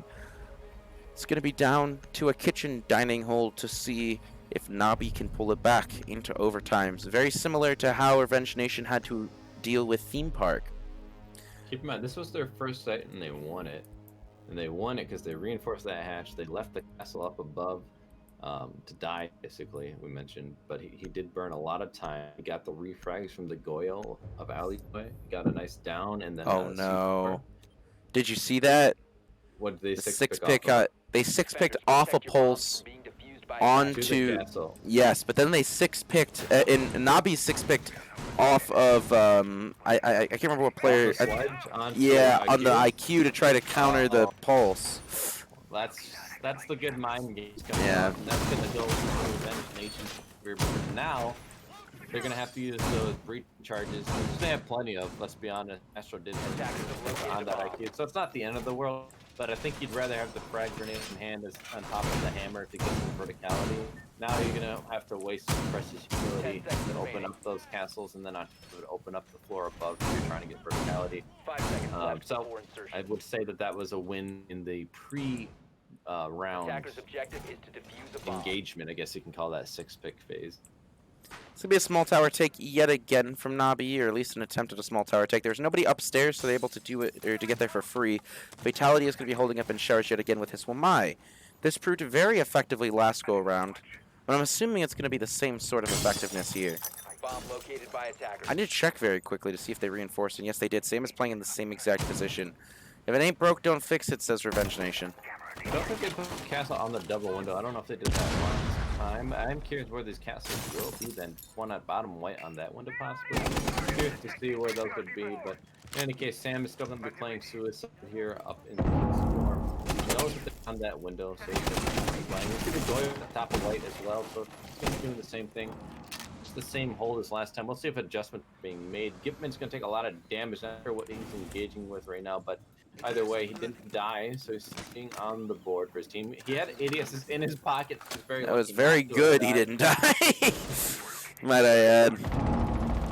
Some shots from Rose, trying to get any sort of semblance of map control right now. Arceus is on those small tower stairs, holding an angle, but I think it's actually Fatality who's playing prone, waiting for the rotation into shower corridor. I'm not liking this push from the attackers. It's one-dimensional all over here. They're going to start filing in, it seems, and these defenders have a huge advantage. Now, there is a castle breaker at that door of Showers, so the person in Showers doesn't have the greatest support. They've moved into that breach they just created. Now, someone is pushing the hallway. Could catch someone. That's Giftman. Not able to rotate back and that shield. Fate is a little bit on his own here in Showers, but they don't know his position. Right, it doesn't matter as much for him, and Fatality's able to find a kill there. Kill for it. Good refrag from Arceus, even at the kills. However, there is 55 seconds left, and they got to be a little bit careful how they're choosing to play. They do hear somebody upstairs, and that's going to be Sam gets down. I think that's a very aggressive rotate from the top, kids. big window, Yeah. all over here. That is a very. I don't know if I agree with that movement. I really don't. You didn't need to do that, but control is really in the hands of the attackers, and now the defenders are not able to regain any of it. Attackers activated. This is falling apart. This is go to overtime. That's going to be Nabi taking 6 rounds to do that overtime. And honestly, I just felt like they didn't play this the best. They didn't really have anyone support that player in showers. I know we saw Gipman there, but he was too far back. The Castle Barricade actually kind of hurt his support fatality. He didn't have the angle of shower. He had to push all the way up to the corridor there. So that was actually more of a hindrance for the defense than the attackers. But in any case, doesn't particularly matter. It's still been a defender-sided map for the most part, and I believe Revenge Nation, are they the ones starting on defense here? Is it Yeah, so Revenge Nation started off on attack, so they would be starting off on defense. okay, that's what I thought. My screen is slightly blurry. I'm trying to reload it. Oh, sorry about that. Yeah, there's Revenge Nation. Yeah, your quality had to be lowered. I apologize, Wes. That's alright. Wes bears the sins so you guys can enjoy the cast. Attackers need to locate and defuse as many Well, they're bombs. try. I believe it was upstairs, and they were successful the second time, but that first time, looks like Nabi really dismantled them pretty handily. So we've seen 2 very different rounds for them. I'm sure they're hoping to find a similar success to that second round, but I don't know. I would like to see them be a little more aggressive in the trophy area, and we do see the shield coming out in master bedroom there on that. So I like that. That's kind of gives us a show that they will be more aggressive. They aren't even fully reinforcing that wall into adding to the trophy either. They're going to use that as another secondary support into the trophy room and to leave the bedroom in the doorway there. 5 seconds to insertion. The thing they got to be careful about is if that wall big tower gets opened Attackers up. are moving and out to locate a bomb and defuse that it. look-see, I'll call it, that hole looking towards trophy from attic could be used against them at that point. I'll be very careful. Time for distraction. No, certainly. They're pushing for a for a master take yet again. They did this previously, and it was a master and an attic take. That seemed to be pretty effective in the past. So Alright, they're doing it again because you see Rose is over there with the Africa Fuji, and they're going to be taking care of the big tower situation. So they're doing the split push like you mentioned. It's pretty standard at this point. I'm not quite sure what we're going to see of the defenders though, because I don't see anyone really roaming down below that's going to. At least not anytime soon. Maybe that'll come out a little bit later in the round. But for now, they're holding key positions. They have a lot of shields on the board with the Goyle, and then on top of the Alibi actually brought one too. And the book. So actually 4 shields on the board. So that will probably explain why we're not going to see as much roaming. They'll be holding this. I would say so. Fugi and Rose trying to get an entry in here, but it will be Sam to get the entry frag. Todoroki is going to be going down as he tried to get himself into Master. The Malusi playing this pixel angle, and I've seen this angle before. It's very disgusting every time. Right, and by leaving that wall slightly off one side, it's going to be able to help support the players in attic. If they get rid of that Goyle that's playing in dip, they can still have someone hanging out trying to help them out. Now this grenade might be someone laying down on the ground, but no! Gipman's going to actually survive Gipman's that. ninja'd. He ninja'd it. Now he's sitting here on the other side of half wall, and potentially no droning's been done. Oh no, all of his effort is spent for now. He does swing though. Fugi's going to be going down, and it's now back to a 5v3. We're going to be seeing approach here from Rose. Rose not realizing where he's at. It's the double. Man, yeah, these attackers aren't sure what to do. They're playing like rats, Wes. They're playing like rats. What is this? Ours does find a kill, so it's not all done quite yet. Astro might find a kill as well on the back of this player sitting here, not looking, and he does. He might find a second one if they unwisely peek. They to make sure that he's not out for any longer than necessary. They'll burn that fire now, but it is even man count. 30 seconds remaining. These attackers still have to get into sight though to get the plant down. They do have the wall open, I believe. So Astro's going to rotate back. Yep, and now he's going to support Arceus. Arceus is going to get taken up by Fatality. Now it's all on Astro, and he's not able to do it. Fatality going to finish him up as well. That's the first round of overtime going in Revenge Nation's favor. Fate, he's been playing a lot more support, but here at the end, he's to jump on that Jaeger roll, and I think he likes it a lot more. I like his fragging potential as a player, and I really like him showing off in these situations. certainly able to clutch out the round for his team. Now it is 7-6. Revenge Nation's favoring. Now on match point, we're seeing a kids dorm hold from Nabi. And Nabi was able to successfully hold this twice in a back-to-back fashion against Revenge Nations previously. I think they're banking on their chances to hold it again. I certainly would be. We just saw a really good hold out from Revenge Nation. I think they were playing in a way that was unexpected, right? That really aggressive hold of Master Attackers need to on top of locate and the defuse as many openings bombs as in they can. Trophy from Attic. Just something that hadn't been brought yet. And I liked it personally. It was a really good hold. It clearly showed that made the attackers have zero map control for the majority of that time. Now, near the end, it did get a little close, but still, plant needed to happen. They only had 30 seconds, so the still defenders had to deepen the man count. But in the dying moments, Fate took it into his hand with the carbine. Now, this defensive hold, I'm not as confident. And the main reason is just the lack of shields. Can we talk about this? This castle barricade right here. I've seen this, I think Fugi do this a couple times. And I'm unconvinced about it, because you're not forcing them to really waste anything. This is a free take, right? They just put a charge under it, they just hit it with a sledge. They don't have a sledge available to them, granted, but they do have 6 charges to open up that wall outside of the utility available to Gitmans and Kid. I'm just maybe even Habana, right? They have the charges. They just take it for free, and I just I'm not the biggest fan of the utility usage there from the castle. But his position down here was very strong previously. I certainly agree. Now the thing is, maybe they could play off of it. Someone could play near it, wait for the sound cue if they're going to decide to put a breaching charge on it. You can still hear the attacker when they're putting it on there. Someone could play a C4 good if they decided not to use an Ash or a Sophia charge. But that's all dependent on situation. You know, you can't rely on that. There's no guarantee that they will do that.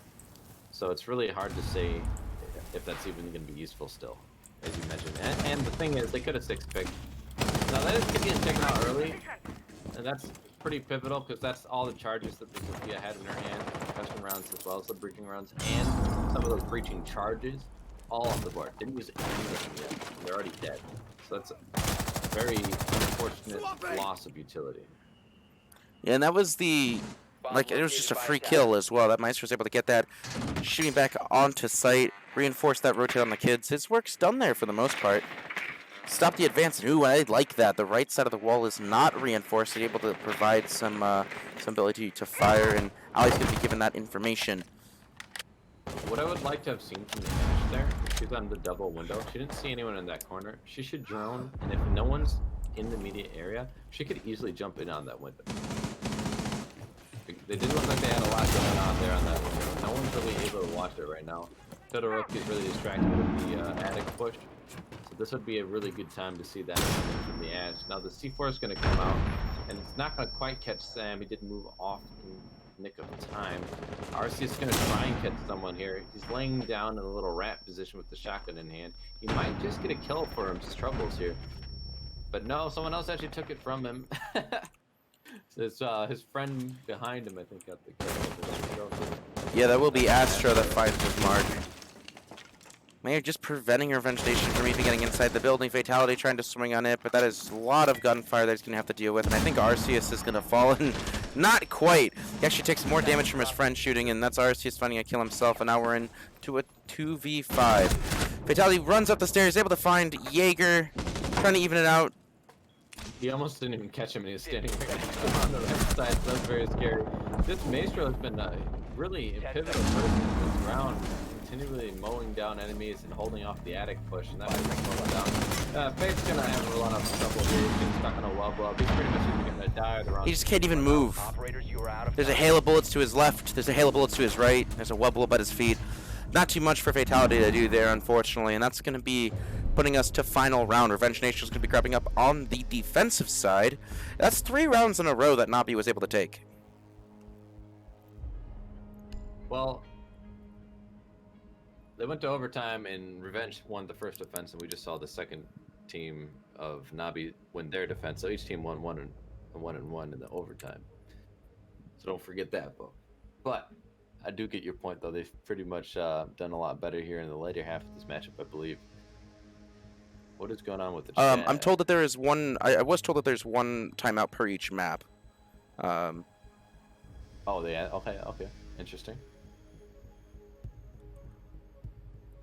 I'm not 100% familiar, but that was Danny said previously that was the case. How long is the timeout then? Yeah, that is a timeout. So we just hit the pause. We just wait.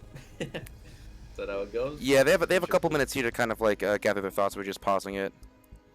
I could check with Cosmic, but as far as I know, that is per map that they're given. Is that in place of a rehost? I'm curious. They used it. Yeah. Okay, we're going back in. They had a rehost previously that we paused for, and this was an actual timeout. Okay. Yep. Interesting. Yeah, we were able to pause. There was Changes there was a sound bug previously that we used. Okay. But we're gonna get back in the game. Probably taking a breather. Not quite long enough to ice their opponents. They're still on a tear. Nabi is.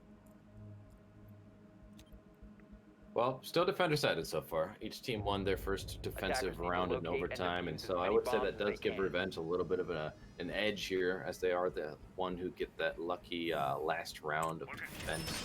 This is whoever wins this round wins this map, so I give them a little bit of an edge. We're gonna stick with what worked really well in the previous defense upstairs, and trying to bring it downstairs, which is all those shields. So Goyle bringing the shield, Ella bringing the shield. They don't bring the smoke this time, so there's only 3 shields, but still, with the mute, knock off some of the hard breaching capabilities potentially, and stop some drones. Maybe we'll see where they position those guys. But either way, pretty powerful. And then with all these shields, they have the Wamai and the Jaegers. So they're certainly going to be playing on these shields, hoping not to get burned out too quickly and have to back off of them. I imagine that they're just going to be playing more of a strong hold like what we saw upstairs. Not too many roamers, maybe 1 roamer, maybe 2 if someone's lurking to help that primary roamer. As we do see the Ella of Sam up here playing really aggressive on this doorway. He has a shotgun again. He might get a kill here. Oh my gosh, he just swung it! Astro getting his head blown off by the shotgun Ella, and that rate of fire in that hand and the range of being what it was. Just not the right way to start off the round, but it's kind of what you'd expect without the drone work being done properly. That's such a frustrating thing to happen to Astro. This Hail Mary, for lack of a better term, insanely monkey play coming from Sam there. Kind of claw that early advantage from the opponents here, using that Ella shotgun to full effect.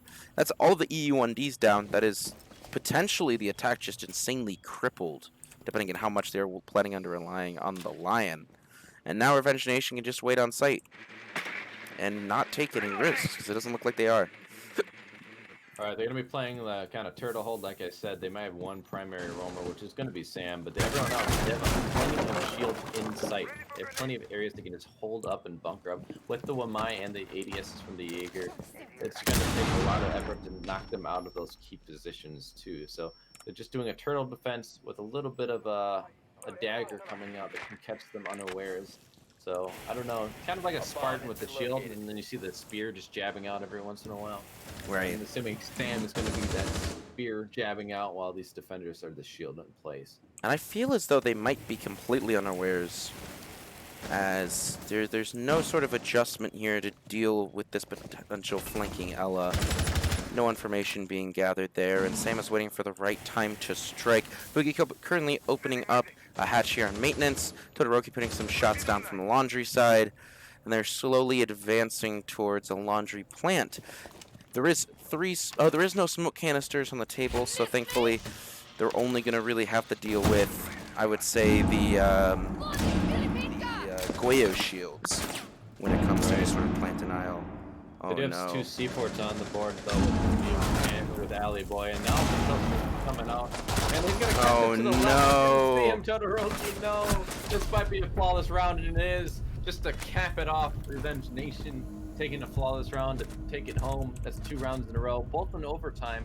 8-6, 8-7. They do take a 2-0 on the best of 3 series, and a good way to start the season off for them. We saw the Elo come into play at the end. Something a little unorthodox, but it worked out. It's something they needed, right? It was the Hail Mary throw in the last inning, right, that was able to secure them the win, and that's all they needed. That's all she wrote. Well, thank you guys so much for tuning in to Wannabe's League. Revenge Nation is going to be advancing into Week 2 with a 1-0 record. Thank you guys so much for joining us here. Really appreciate you coming out and supporting the league. My name is Booker. I've had a great time. That's been a good night. And I think that's all she wrote. Well, we'll catch you later for the next match of Wannabe's League. I think it might be tomorrow, actually. So be waiting to tune in for that. And have a good rest of your night. Take care.